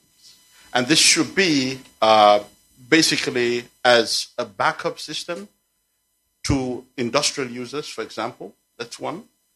I see an opportunity in also displacing the diesel component in the current renewable energy mix, meaning the solar power systems, right? Take out the diesel, replace with natural gas in the form of CNG, and that gives you a better levelized cost of energy, in the long run. Now, yes, there will be the question of total cost of ownership, initial capital for deployment of that gas. But the current CNG deployment in the country is very, incentivized. I also see the need to enhance the pairing, so that we can, put together, for example, if you look at our hydro systems, they're better suited having solar systems beside them so that the pairing can have some level of harmony. Why? Because the variability the solar systems face or encounter, the sun doesn't shine every day. So you see that variability means you must deploy something that would store the energy from the solar. Usually they would use batteries and then have backup generators as diesel. But if you have them side by side with the hydro plants, what you'd see is that the correlation is negative, because the hydro's variability, which is moments when water flow is probably slower or faster, is in at variance with moments when the sun isn't shining. Now, I would also look at opportunities around deploying solar panels, broadly in the upstream, for example. If you look at the unmanned platforms, right? A lot of the electronics, one of the IOCs has it in Asia, and I think it's Shell, right? They have it, Gorek, right? They have solar panels powering, an unmanned platform, right? We have the opportunity for that, but we should also look at the wind. We should take advantage of the wind. We should take advantage of the wind in a sense that if you look at Eco Atlantic, if you look at the waterfronts at Bilaberi, if you look at even Escravos, right? These are areas with a lot of good wind, in fact, with heavy gust, right? So if we're able to expand the plan and not just focus on the deployment of solar and also, the pairing of solar with diesel, it would give us a better outlook. For batteries, you can look at maybe, so if you look at the entire infrastructure, the electricity infrastructure in the country, for example, right? The planning is slower than the growth rate and expansion of settlements, right? So and again, the pairing in terms of human settlement, right? You're meant to have industries, then you have low-cost housing, then you have the high net worth. Industries subsidize low-cost housing. But if you look at something like the Lekki axis, for example, right? Unless you would have distributed generation, meaning supply at every junction, you would probably not have electricity at a sustainable path. Why? Because during the daytime, the commercial side of Lekki would receive, but very little. At night, everybody receives. So who is supplying this power? Will this party now be selling 30% in the day and 70% at night? No. So we might need to reconfigure the system properly, introduce strategies that would allow renewable go on the grid, because today the renewables are not going on the grid. And I think it's the absence of feed-in tariffs and also the absence of the capacity to actually understand the role renewables are playing. They're not here to displace the conventional. They're here to complement the conventional. We can't start to imbibe this mentality of energy transition without energy sufficiency. If you transition without sufficiency, you are impoverishing people. It's similar to a bunch of hungry people sitting down and you tell them, don't eat carbohydrates, eat vegetables, right? I'm hungry, right? So if you tell me to transition from where I am in a state of energy poverty to another state that I'm not sure of, right? It's a problem. So maybe this gives you an idea of... Yes. Thank you very much. My apologies. Thank you, round of applause. We really appreciate that. I want to still stay with you and just talk a bit about our readiness. How would you assess Nigerians' readiness to own energy transition? You talked a lot about that. Yeah. So now we always would look at a plan in a way that must be implemented as documented. That textbook solution. I think we should look beyond the textbook implementation strategy and look at how to make even regulations innovative, right? As a date, if you look at our national transition plan, right, or the energy transition plan, what you would see is, a beautiful document, but implementation seems to have hindrances. And this is similar to also, I would digress a bit, the implementation of some parts of the PIA, especially the domestic crude oil supply obligation, right? So when you have a regulation, which is the law, right, you must have the innovative part of that regulation that enables the implementation, right? If not, a rigid regulation is going to remain a rigid regulation. People will run away from it. You must fine-tune it by introducing the innovative side of that regulation.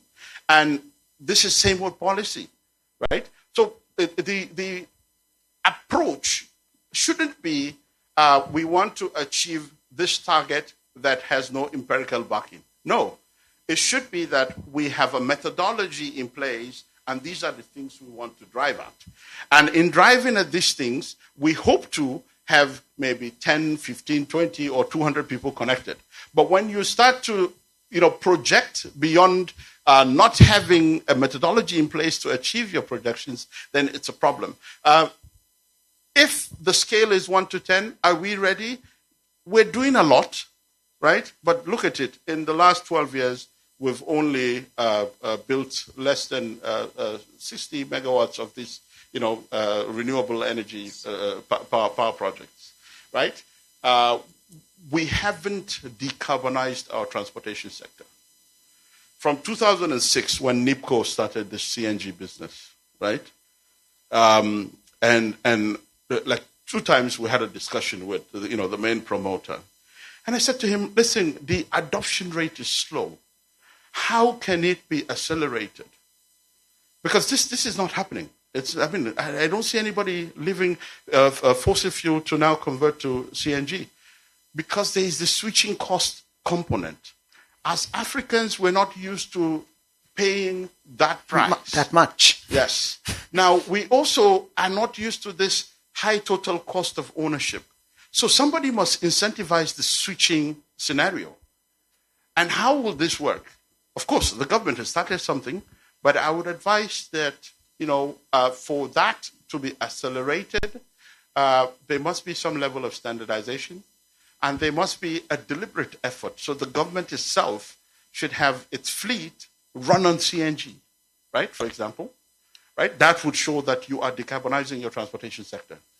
The Ministry of the Environment should, for example, stimulate planting of trees, right? Total went to, Gabon or Congo and planted a lot of trees. What do you do from that? You earn income from it. Why? Because you registered under the UNFCCC and you have, certified emission receipts, from it. And carbon credits are earned from there. It will help us fight desertification, right? Of course, we have the tendency of converting the forest into some unholy settlement, right? But again, we must think broadly, right? So at the scale 1 to 10, maybe 3, 4. Yes, that will be our readiness. Thank you. Let me, Mr. Danzler. It's a very deep conversation. I will come back to Mr. Faladay just for us to delve into our refinery conversation. I think that's something that has been ongoing in the news for the last couple of weeks. We started out very enthusiastic and very excited about the Dangote refinery and the possibility of what we can do in our oil and gas and how many barrels, looking at where we are now at 1.6 now, we're doing daily. The government seemed very excited at how we've moved from 1.2. But can you just delve into this conversation on how the refinery today and what you think that would contribute to the energy security, given all of the different challenges existing, ongoing? I know it's a very, very interesting converse, but I'd love to hear your thoughts. It's a very controversial area. I used to play the game of cricket, and the first rule as a batsman is keep a straight bat. So I'm going to play straight bat on this one. But I hope to say enough to provide a bit more clarity around where we are and what we should be looking at. The refinery represents a world of opportunity for us as a country. Just today, if you take a snapshot about what our national daily demand for refined products are, and I just take 2 that represent about 80% of the aggregate. PMS is established to be about 50 million liters a day. AGO is estimated to be about 20 million liters a day. If you take the pricing of both, it gives us an exposure of about $40 billion every day. On an annual basis, that's over $14 billion. Without local refining, that's a burden on our external reserves. So when we have the refinery, the first impact for us is import substitution. You first of all take away that.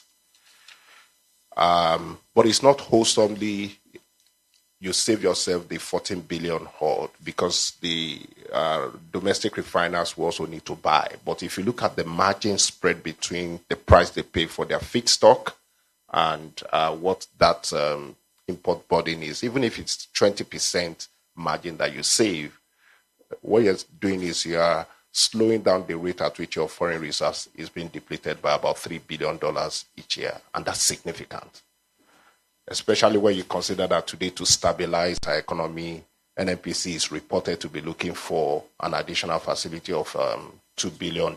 So if you can just by refinery conserve $3 billion bond rates on an annual basis, that's great. The second thing is that the downstream and refinery in particular is that actually the largest employer of labor in our industry. And when you think about the cottage industries that are built around the refineries, from logistics, transport, storage, and the number of people that employs, the impact of that in terms of government take on taxes, whether it's personal income tax or company income tax, becomes another way to deepen the value created. So the question is, why don't we then have the refineries? Especially when you consider that over the last 2-3 decades, not less than 40 licenses have been issued. Of the 40 that have been issued today, only 3 or 4 are operational before Dangote became the 5th one. Why hasn't that happened? A lot of it had to do with pricing. Deregulation was an issue. And we've seen a gradual phasing out of regulation in our products, starting with AGO and all of that. So people got more incentivized, and you would notice that the people that ventured into private modular refineries stayed at the AGO level because it's a deregulated space. But nobody has ventured to go into PMS because of the regulation. The great thing is that we see conscious effort being taken by this government to remove that regulation of pricing and to make it attractive. But I think the biggest issue, which has been very topical right now, is feedstock availability. Our total refinery capacity or refining capacity existing and planned to come on stream in the next 1 or 2 years is in excess of 1 million barrels a day. Our total production today, if we say 1.5 billion for reference, government take of that, if you say it's about 50%, a lot of that is already forward sold to underpin certain facilities that is sustaining the economy. So the number of free barrels that you have is not a whole lot. And when you look at those who are not government, the private operators, a lot of them have also sold their crude on the back of long-term offtake agreements with traders. In fact, for quite a number of them, it's the traders that funded the development of the field. So they are, strictly speaking, not available. What we need to do is to recognize that we have a crisis, and the way out is simply to go after increased production. For where we are at today, we need minimum 3 million barrels a day. And when we look at the landscape of where these barrels could come from, the lowest hanging geography where they could come from are the places where the IOCs are exiting from. They are in the onshore terrain, they are in the swamp, and they are in the shallow offshore. And so a solution that addresses and makes the refinery a true value adder to us must prioritize how we go after unlocking production. And I think very important here is what we do as a nation, private government, to accelerate the transfer of operatorship and ownership where people are living. Because for the international oil companies that are living, truth be told, they've stopped investing. And there's a lot of decline that is going on right now that will take quite a number of years to be able to reinstate. Yes, we do hear that there's a lot of loss of our production from theft and all of that. But I think there may be much more as a result of non-investment and reservoir decline. And as I said, the onshore terrain provides our quickest route to replacing those barrels. So whatever can be done by all the agents put together to prioritize the availability of those terrains for production, aggressive production growth is what we need right now. And as I said earlier on, yeah, we've heard people talk about us getting to 2 million barrels. 2 million barrels will not solve our problem. Because what we need now is the incremental production. And it's the incremental production to serve those refineries. It's the incremental production to beef up our foreign reserves. So our target should be 3 million barrels. And it will come by the combination of what the international oil companies are doing, but also what the indigenous local companies are doing. And I think it's important to interrogate an issue which I'm going to drop here. Most of the independent and indigenous oil companies are operating what we call a sole risk contract model. What that does is that it allows them to execute swifter. It allows them to go after the barrels quicker. It reduces the bureaucracies and the bottlenecks administratively to get to the point of production. I think we should sustain that, but it would be nice if even the ones that are not independent indigenous companies are reviewed to make as many of them as possible to be sole risk contracts. Because what is needed to ramp up production now is agility, is speed of execution, is quick decision making. The current model that superintends over development does not have enough latitude to allow that. So we would see the impact of the refineries, but it's best we start it from making sure we get production to the right levels, and then everything washes into the refinery, and as a nation, we feel the benefit of that. I think that's what I'd like to say to that. Thank you, Mr. Faladay. I see that in this conversation, there's a lot of thoughts as regards our security, because if the presidency has been very passionate from when he came into saying we should do or looking to do 5 million barrels a day, and we're still at 1.5, 1.6, moving between those ranges, there's definitely an aggressive approach in how we tackle these issues. Our audience, we're going to be looking forward to our questions. Please take now your questions so that once we swiftly close out with the panel, we can take your questions and we'll have insightful answers. But I'd like to just speak to Mr. Damseder just on the area of technology and what your thoughts are, looking at your experience. How will technology and innovation at this time, you've spoken a lot about us being creative and innovative, play a role in driving the security and energy independence? Okay, thank you very much. So I'll talk about two of them separately, the innovation side and the technology side. On the innovation, I will start with the regulatory innovation. This is where we need a lot of focus. And this, I will build on what the Bita has discussed now.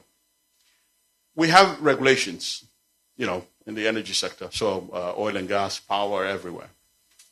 These regulations can sometimes become or create hindrances.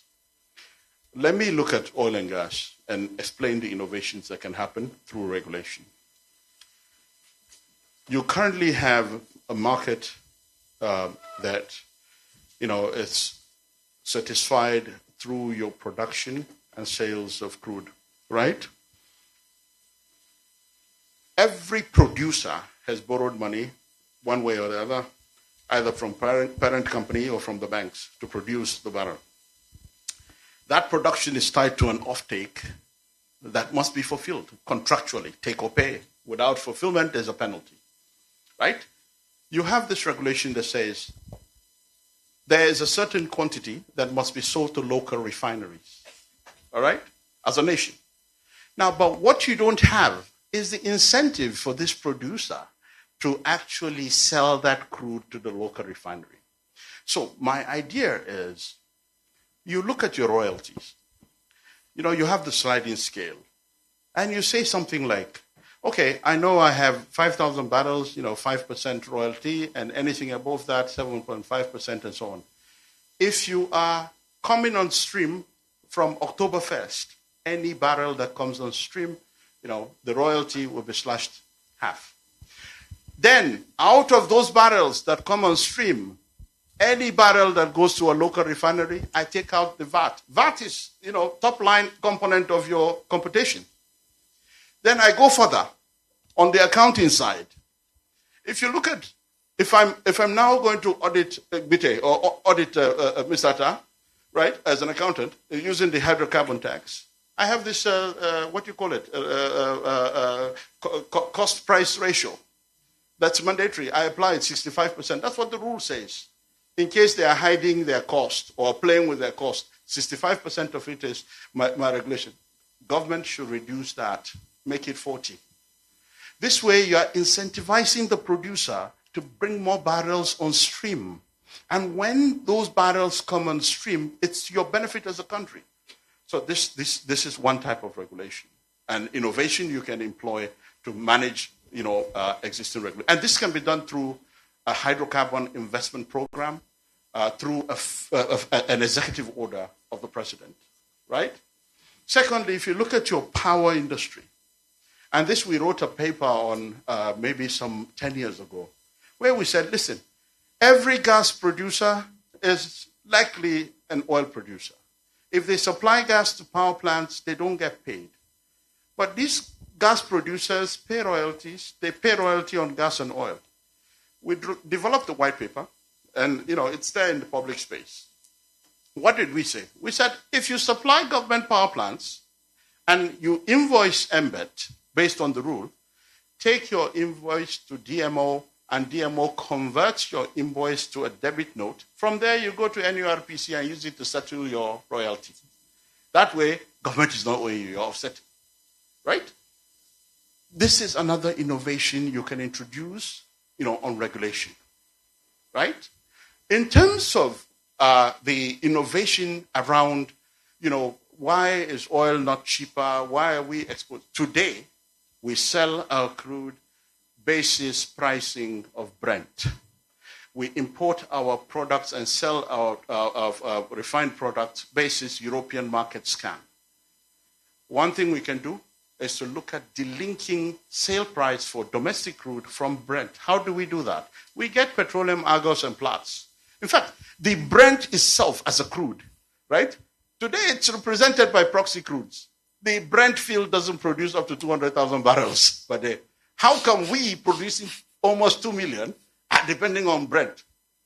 It is depending today on Urals, on Fortis, on Ecofix, and Osbank, right?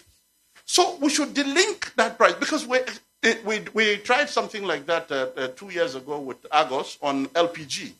And 3 years ago, actually, when Mr. Atta was at NLNG. And we said domestic supplies of LPG into the market is priced, based on Mont Belvieu and Platts. Seasonalities. When there is winter in Europe, you and I can't cook because the price of cooking gas is expensive, right? Delink it. Let's get to West African pricing. We can't be suffering seasonalities in our kitchen when somebody is in Europe under the blanket, right? So these are some of the innovations.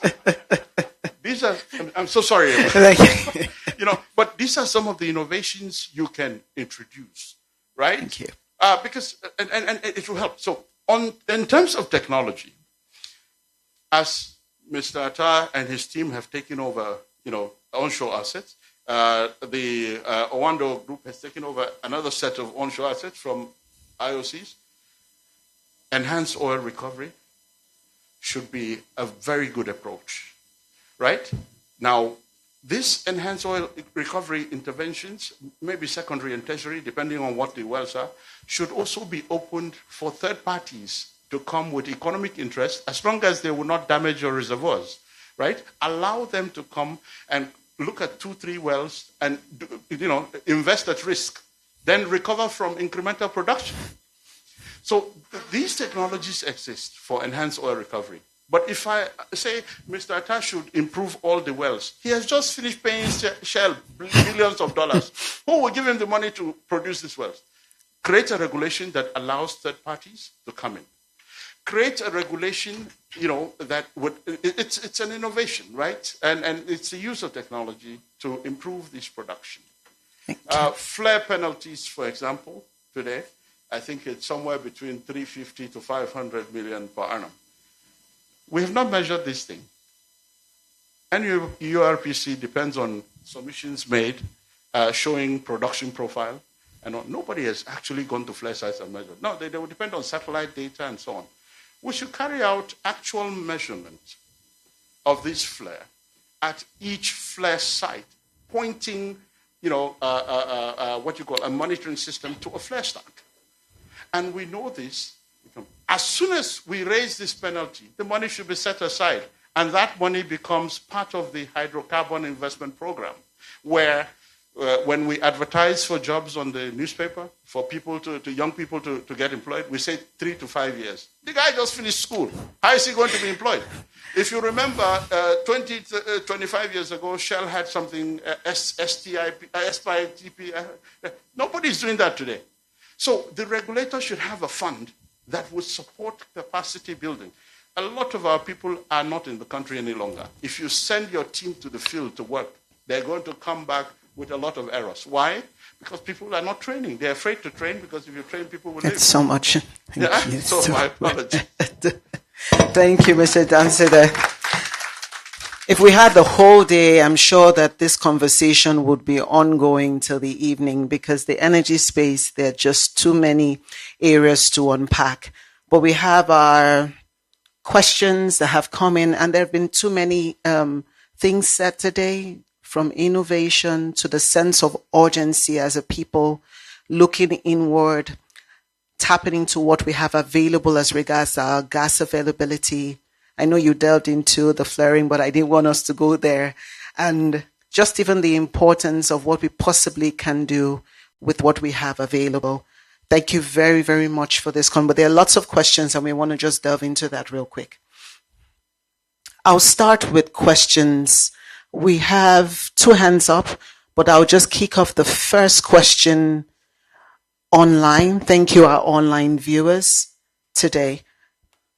A gentleman by name Mr. Sam Richards said something. He says, what role do foreign investments play in securing Nigeria's energy future?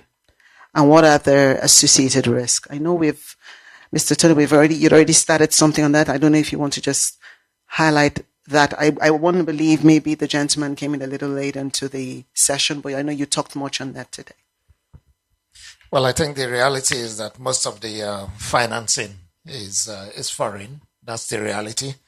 To the extent that we spoke about the delays occasioned by how long it took the PIB to transition to PIA, those finances flew away. To the extent that for us today, the reality is about how do we attract the financing back? How do we, beautify ourselves to look like that lovely bride to be courted again? Most of the financing, even for our national economy today, is underpinned by a very hot dollar. And if you don't get your fiscals right, that dollar moves quickly. It's not dollar that is patient. So to answer directly, we truly, on our own, we struggle to be able to finance this industry. I mean, if you look at the capacity of our banks, they're just recapitalizing to $300 billion, $1 billion naira per bank. If you look at the naira devaluation of over 300%, they say put it at 60, and when I look at my pocket, I don't see 60% devaluation. That is nothing compared to the capacity required for this industry. This is a very capital-intensive industry. Our national budget is in the order of $30 billion a year. You're looking at one investment, NLNG Train 7 is almost $8 billion. So funding is a big deal. That lack of capacity in country is the real challenge. If we had the money, or let's say everything was done with Naira, then we'll tell Mr. Cardoso, just print a bit more and let's do our thing. But everything is indexed on the dollar, which is perhaps why you had the president signed something to say, even this crude oil to refineries, let's start to index based on what we control, But directly, we cannot survive without external funding. Thank you very much for that answer. A round of applause. Thank you very much. I know we have people in the room. I know the gentleman to the left had wanted to ask a question. Please, can he have a microphone to ask his question before we take the other questions online? He's on the left, please. I'll start with him. Good afternoon, everyone. Good afternoon. My name is Larry Badmos. I represent Energy Culture Limited. And I first want to appreciate all those spoken this afternoon. My first question is to Ahmad Damchida, which is to say, he did provide a very brilliant suggestion or an idea with regards to incentivizing ramping up production. Can this idea be extended towards incentivizing domestic supply obligations of crude oil to the local refiners, such that rather than trying to get the IOCs fall under the PIA to supply crude under the DCSO, which is Domestic Crude Supply Obligation, can this idea of incentivizing be used to naturally propagate them towards supplying the local market with crude oil? That's for Mr. Damchida. Then to Mr. Falade, there is this myth that with local refining of products, there will be gross advantage in terms of pricing to the local end users, meaning it will be grossly cheaper. Are we wishing something that cannot happen, or is there a gap that is missing for Nigerians to truly benefit from cheaper petroleum prices? Now, this is also tied again in terms of our securing our energy. There is the drive towards CNG today. And part of that, the major component of CNG is the autogas. Now, if you're bringing more parties into the autogas space, what then happens to investors like yourself who have invested so much in refineries, and then you don't want 15, 20 years, 5, 6, 7 years from now, you are battling facilities with the bank because your off-takers who would have naturally been the users of PMS or AGO are now depending on CNG as their means of transport, knowing that transportation drives the use of products. Then generally, I was hoping that the SA will be on this at this event, and maybe this is just to everyone. We have a situation where we've spent almost $4 billion in bringing back the 3 refineries in Nigeria, local refineries, Warri, Port Harcourt, and now I think they're going to do Kaduna. We don't have a strategic petroleum reserve as a country.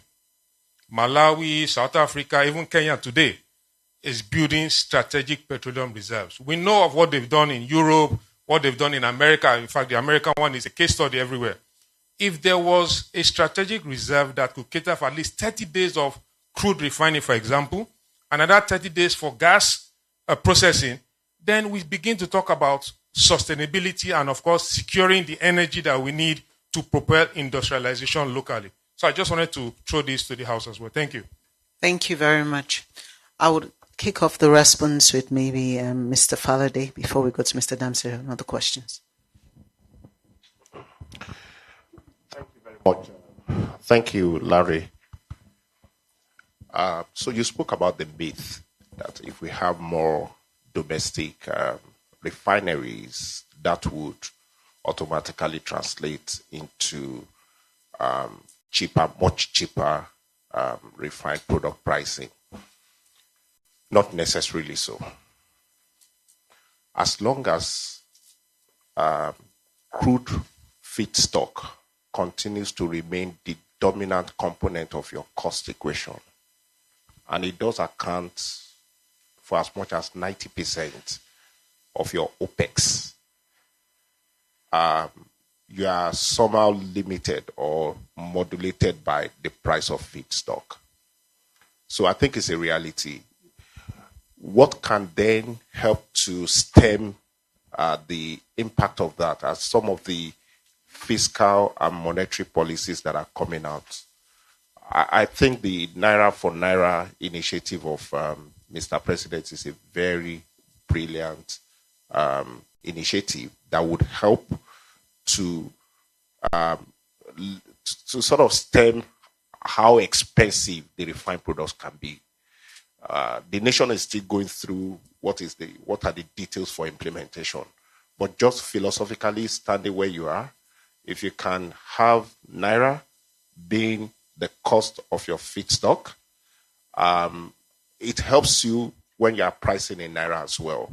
And the extent of what stands in between to bridge that exchange rate risk, therein lies an opportunity. So there are ways that can help make the fuel more affordable.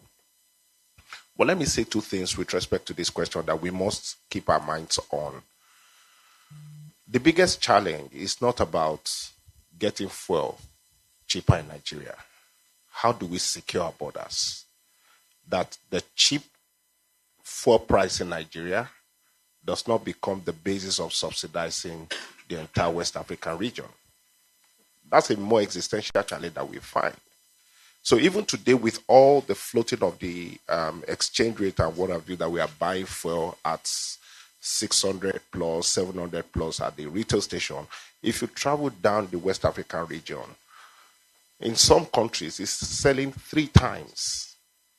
So whilst we're looking at making it cheaper, we need to find a way to ring fence our borders, that cheapness does not then get lost as people create the arbitrage game of taking it across the border and we don't have access to it. That's what I would say. Now, to the second question you asked around the competition threat from autogas and all of that, it's a distant possibility, because the scale of the gap we're dealing with now does not make it a near-term or a medium-term challenge. I think we should still go on and develop the refining capacity, because Europe is not developing, they are mothballing a lot of their refining capacities. If we pick up the slack because of the capacity we have built, even when our market becomes saturated, there is the West African regional market to serve. And with the implementation of ACAFTA, the pathway to making what we produce over and beyond national need becoming the subject of export just gets brighter. And as Nigerians, we are very resilient. We are very creative. We always find a way to create value from the excess capacity that we have. Thank you. Thank you very much. Please, a round of applause for the question. Mr. Damsel, do you want to respond to the question before I come to Mr. Tony? Okay, so let me respond to it.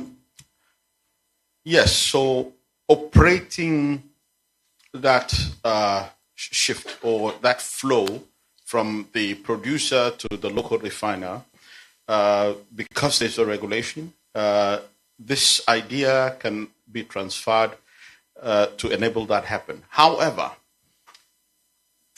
refiners have a different profile. Among the 7 of them that are within project completion or operation, if you look at them critically, he's the best example. He sits on the wellhead, right? He has no burden of the infrastructure and so on.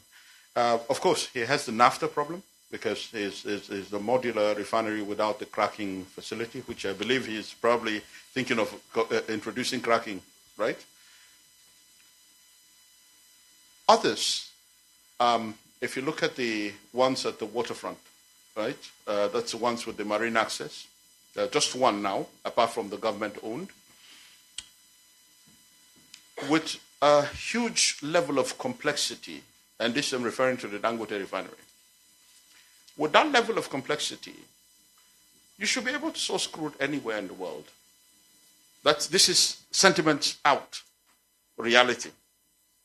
you have a Nelson of what, 9? So the Nelson's index is the complexity index that shows the cracking capability of the equipment. Sourcing crude from another country to come and refine, if you have a complex refinery, is nothing wrong. I know a lot of Nigerians have said, oh, well, he's bringing crude cargoes from the US. The WTI is trading at a discount to the Brent. If you deduct the freight, check the net back, he's still making a profit, right? So the exposure there would be the fact that there's going to be pressure on our local crude, right? So this is the angle we should focus on. If you want to feed Dangote refinery at full capacity, right? It's not just the 650,000 barrels per day. No, you must keep 10 days inventory in tank, which is 6.5 million barrels, right? The cash flow to keep that quantity in tank and the volatility on two sides. The volatility on the crude price while it's in tank and the volatility on the cost of funding while the crude is in tank. You know, my apologies. Thank you very much. Right? So this creates a separate challenge. To evacuate Dangote's refinery today through either marine or the Lekki axis. Marine, for example, if that refinery pumps out, let's say, 30 million liters of gasoline every day, right? Who is the off-taker going to go and position a ship at Lekki, load and come to Apapa, and then run the cycle? That coordination itself is a nightmare. Along the Lekki axis, if you would load 3,000 to 5,000 trucks a day, right? What that means is you have at least 10,000 new human beings coming to load along the Lekki axis, meaning 10,000 new human beings coming to that Lekki axis, right? The congestion, the insecurity, all of this is a nightmare. So for us to succeed as a country, we must treat the refiners as critical national assets. Because the exposure, right? The easiest thing to do is to leave them alone and it becomes a white elephant project. That's the easiest thing to do. But what does that have as a repercussion on our country? Nobody is going to invest a dime in this country again. Nobody, right? So yes, you should incentivize, and the best way to incentivize is this. Do not ban any importation of diesel and all those things they talk about on the media. Don't ban it. Allow it open. Introduce a levy. So there used to be a VAT on diesel, right? President Obasanjo took that VAT out. Return that VAT. It's 5%, 7.5% now, right? Yes. There used to be levy on imported cargoes, right? The only one you shouldn't place any VAT or levy on is the aviation fuel. But also, you must incentivize the airlines to be able to have access to aviation fuel. Because today, if you look at why some of our economic activities are slow, it's because the airlines are not functional, right? I'm sorry, let me leave it there. Thank you very much, Mr. Ansede. We are running out of time, but we have one more question. I will take the second question that came in online. Okay. I know we had 4 questions in. Apologies. So I will take your question very quickly, and then I will take a latest question. Thank you very much. My name is Shola Faladu, MD, Wells for Energy Services. Bitte took the message home for me when he mentioned the solution around increasing oil production. If you look back up to recent times, we were doing over 1.8 million barrels per day, like everybody has said. And a few things happened. You know, Shell decided to sell JV assets. ExxonMobil decided to sell their shares in their JV assets to Seplat. Those 2 transactions have not been consummated today. I don't know if you, depending on who you speak to, it's either awaiting ministerial consent or it's somewhere and they're playing politics. We need to downplay politics in those 2 major transactions. Between Shell and ExxonMobil, back in the day, those 2 companies were doing about 800,000 barrels a day. Anywhere between 500 and 800,000 barrels a day. So the semblance of activity that we're seeing in the industry right now that is triggered by the local EMP companies. Otherwise, the industry will have been dead. So those two transactions, I don't know whether any one of you can tell me, Tony and very distinguished professionals took over the Shell onshore assets. Tony has very deep pockets with his friends. I'm sure he can finance development of those assets, right?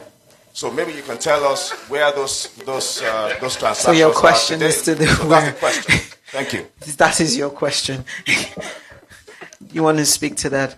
Or let us just take the second question. Please, can the microphone come to the lady? Thank you very much. So that we have those two questions to respond to. All right, my name is Tuti Horsfall. The PIB took 20 odd years to come into fruition. So now in 2024, we have a PIA. Have we achieved our goal? Is it attractive? Has it been done to ensure investment into the country? My second question is, considering the dimensions of energy security, energy poverty, and energy transition, what would you advise as a strategic framework in ensuring balance in securing our national development as well as securing our future? Because the Paris Agreement stands bold for all nations, is legally binding, and there is a 2030 target, there's a 2050 national plan for Nigeria. So what would you advise as the portfolio mix, the balance in ensuring energy security, energy, going away from energy poverty and the energy transition? Thank you. Thank you very much. Mr. Tin, would you like to respond to that? Which one? The first, she had three questions. She delved into three different things. You can start with the latter. Okay, very helpful. So the PIA and those who supported PIA are in the room. I'm looking at some of them. They're sitting somewhere on my right. He probably will speak to it. But I think, as we often say, better late than never. Because the uncertainty created by that effluxion of time where it looked like we were in disarray, we didn't know what we were doing, just created too much damage to the sector. I must say that eventually when it landed, it was two-sided. There were people who really criticized it to say, if this is what you were going to write, why did you take 20 years? You may as well have written it in 2 months. But then there's a different school of thought that suggests that at least now we have something. It's the base reference point. And to the best of my knowledge, it's delivered a lot. It's brought some clarity. If you heard what the essay said, it's now being subjected to a lot of fine-tuning just to ensure that it's now current. Because a few critics assume that it landed with the premise of 20 years before.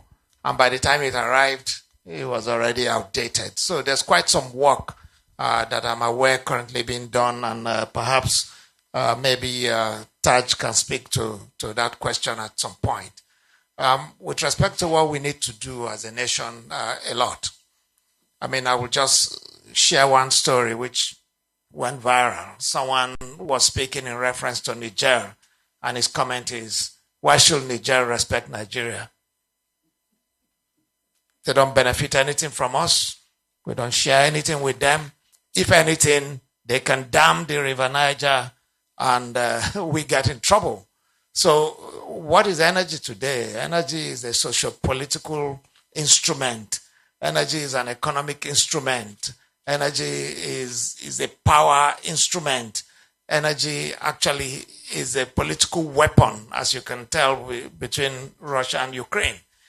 And yet we say we are giant of Africa.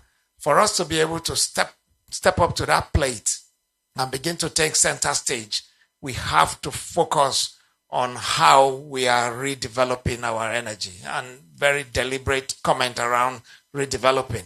We had done before, but unfortunately what we have done before is no longer good for tomorrow.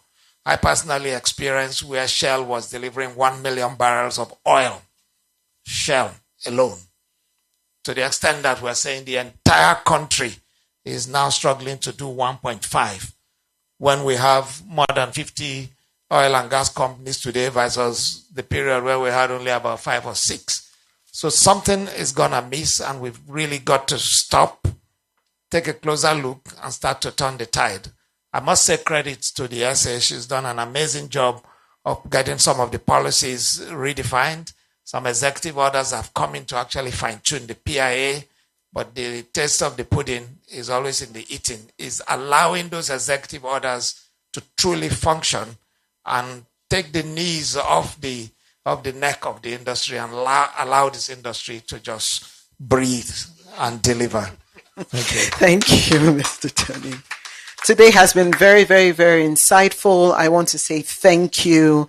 There have been too many takeaways which we've kind of delved into, repeated over and over again. I think even in the questions that have come have been all centered around the same thing. What are we doing as a country? There is a sense of urgency with our financing. There's a sense of urgency with our gas. There's a more sense of urgency with our refineries, which we as Nigerians are already a bit tired in the waiting on the next steps, because we have moved the goalposts several times as regards the refinery. But we won't go too much into this. We just want to say thank you very much, distinguished guest speakers. Thank you for taking out the time to give your insightful thoughts on where we are and our way forward as Nigerians, and also our investors. Thank you very much for everything. Most welcome.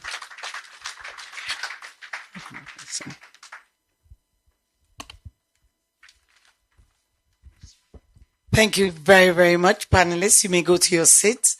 As we proceed with this, we are very much behind time. And yes, do take the group photo. We'll take it later with the president. Yes. Thank you very, very much. And I just want to basically tell you what else we have to do so that you don't leave the room till we are done, right? I just want you to please give us another 30 minutes. We'll be done because we have a short video to present. We've got photographs to take, presentations, vote of thanks, and then we give you your lunch. So, yes, panelists, once again, there's so much to unload. We thank you for pouring so much into us. And like Ikwange said, we could be here the whole day. So we now have to go into the video from one of our sponsors. It won't take more than a minute, and then we proceed. Thank you.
Yeah, that was a video from NACO and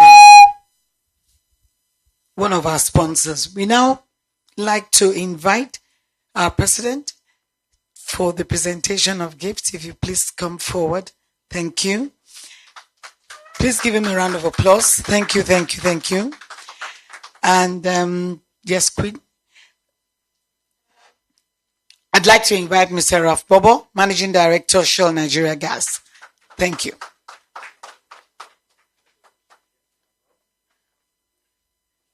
Strategically positioned. Yes. Which press? Which do you prefer?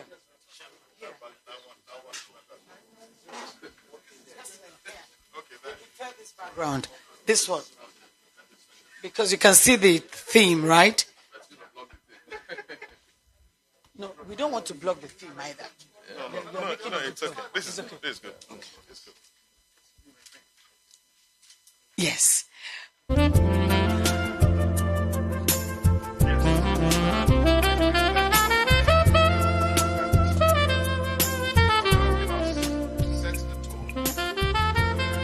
Today's very important breakfast meeting.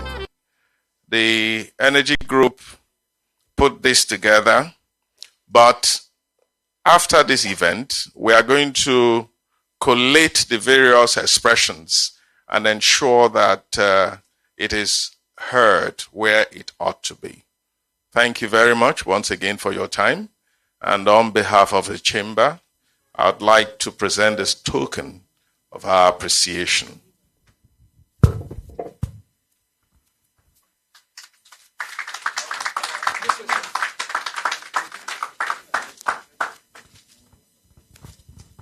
Thank you. Thank you very much. It's all yours. Next is Mr. Tony Atta. Can you please come forward? Thank you.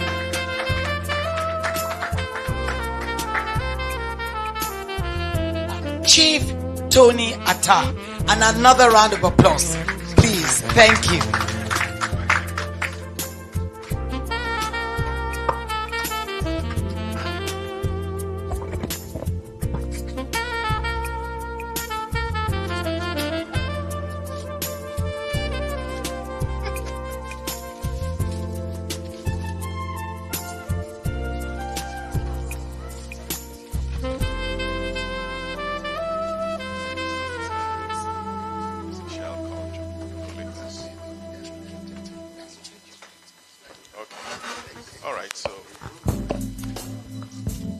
Again, we want to thank Chief Atta for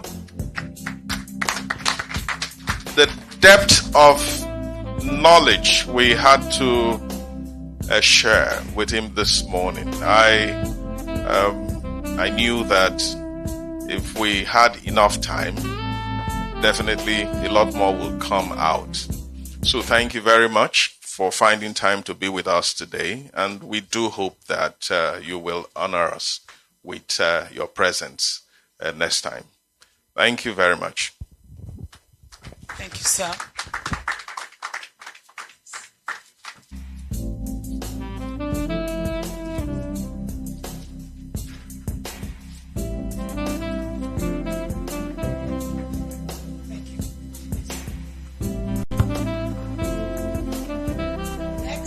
Next is Chief Adegbite Falade. Chief Adegbite Falade. Of Mr. Adegbite Falade. I know you feel comfortable with that.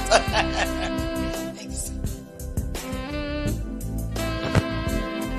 He's the MD of Aradel Holding PLC.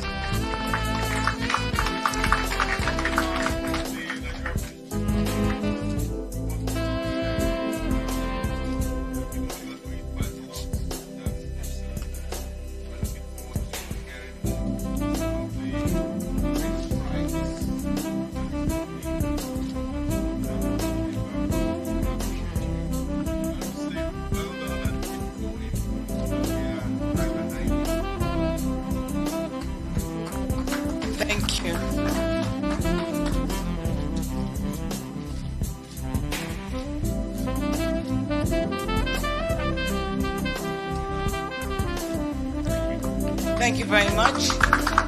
And the next person is the Alhaji Mr. Chief Ahmed Damshida, Chief Executive Officer, Energy Culture Limited. Thank you.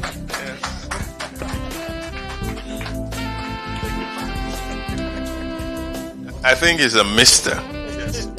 Yes. Yes, it's a Mr. We want to thank you, Mr. Damchida, for giving us a lot of energy. You took what was to be a very boring assignment and you made it very exciting.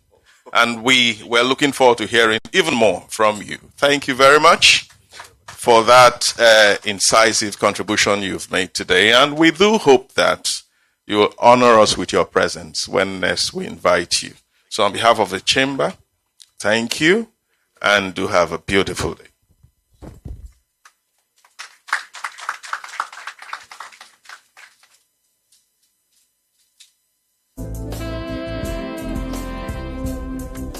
Thank you. And the last but not the least,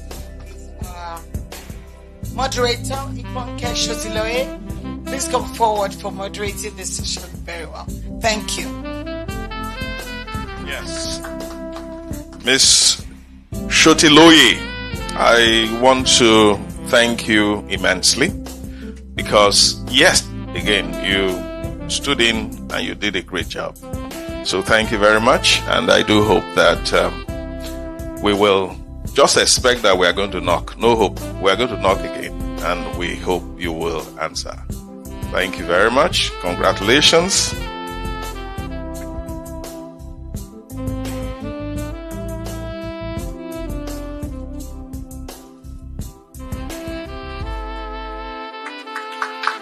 Thank you. Mr. President, please stay on there. We're now going on to the photographs very quickly. And you're going to take a picture now with our keynote speaker, Uncle Ralph, with the handsome man. Yes, thank you. Chill. Yes, thank you.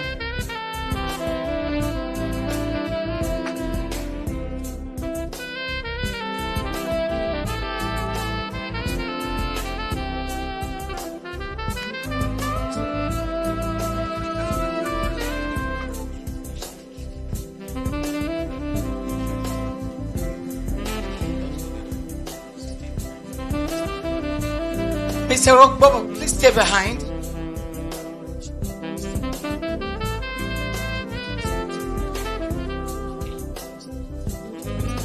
Could we now have the rest of the panelists join Mr. Gobo to take a group photograph?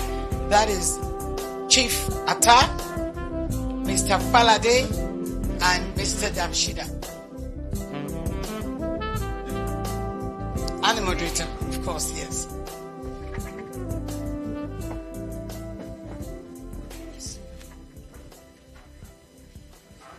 I think I should balance the women. You know what I'm saying? Yes. Okay. All right. Sorry? Yes. Oh, apologies. Yes. Should we have her in the middle?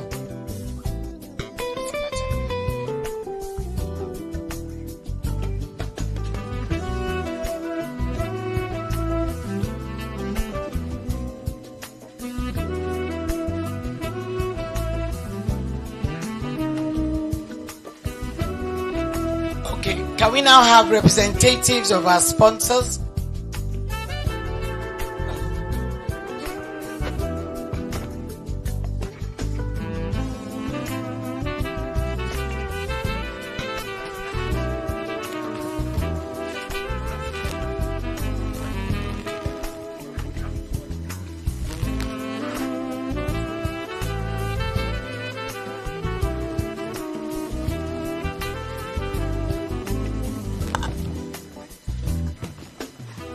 Can we have panelists and president? We've taken that already, haven't we? Panelists and president, we have. Or you want it again? Okay. Panelists and presidents, representatives. Chair, you should join them.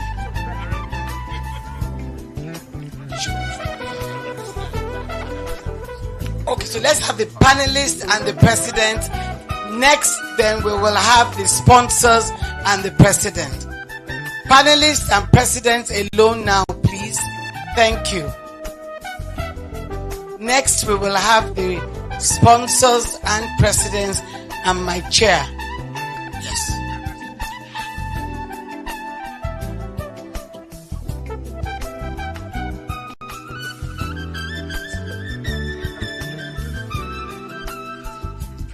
Thank you. Can the representatives of our sponsors come back? So, panelists, you can take your seats now. Thank you. If not, we'll be two. Representative of our sponsors. My chair, please join them. Yes. Yes. Sponsors and our president now on the floor.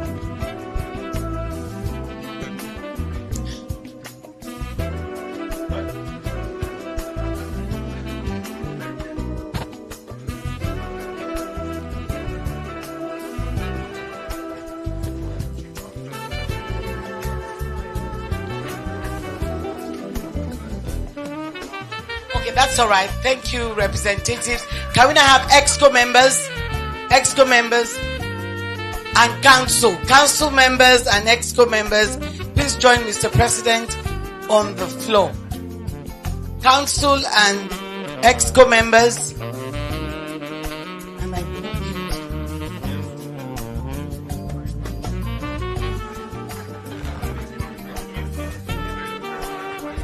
Can we do this very quickly, please?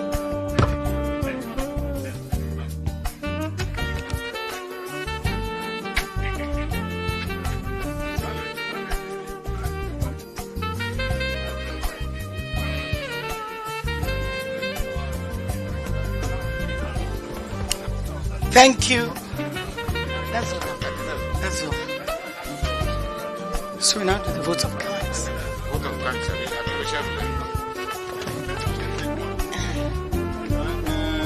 Yes.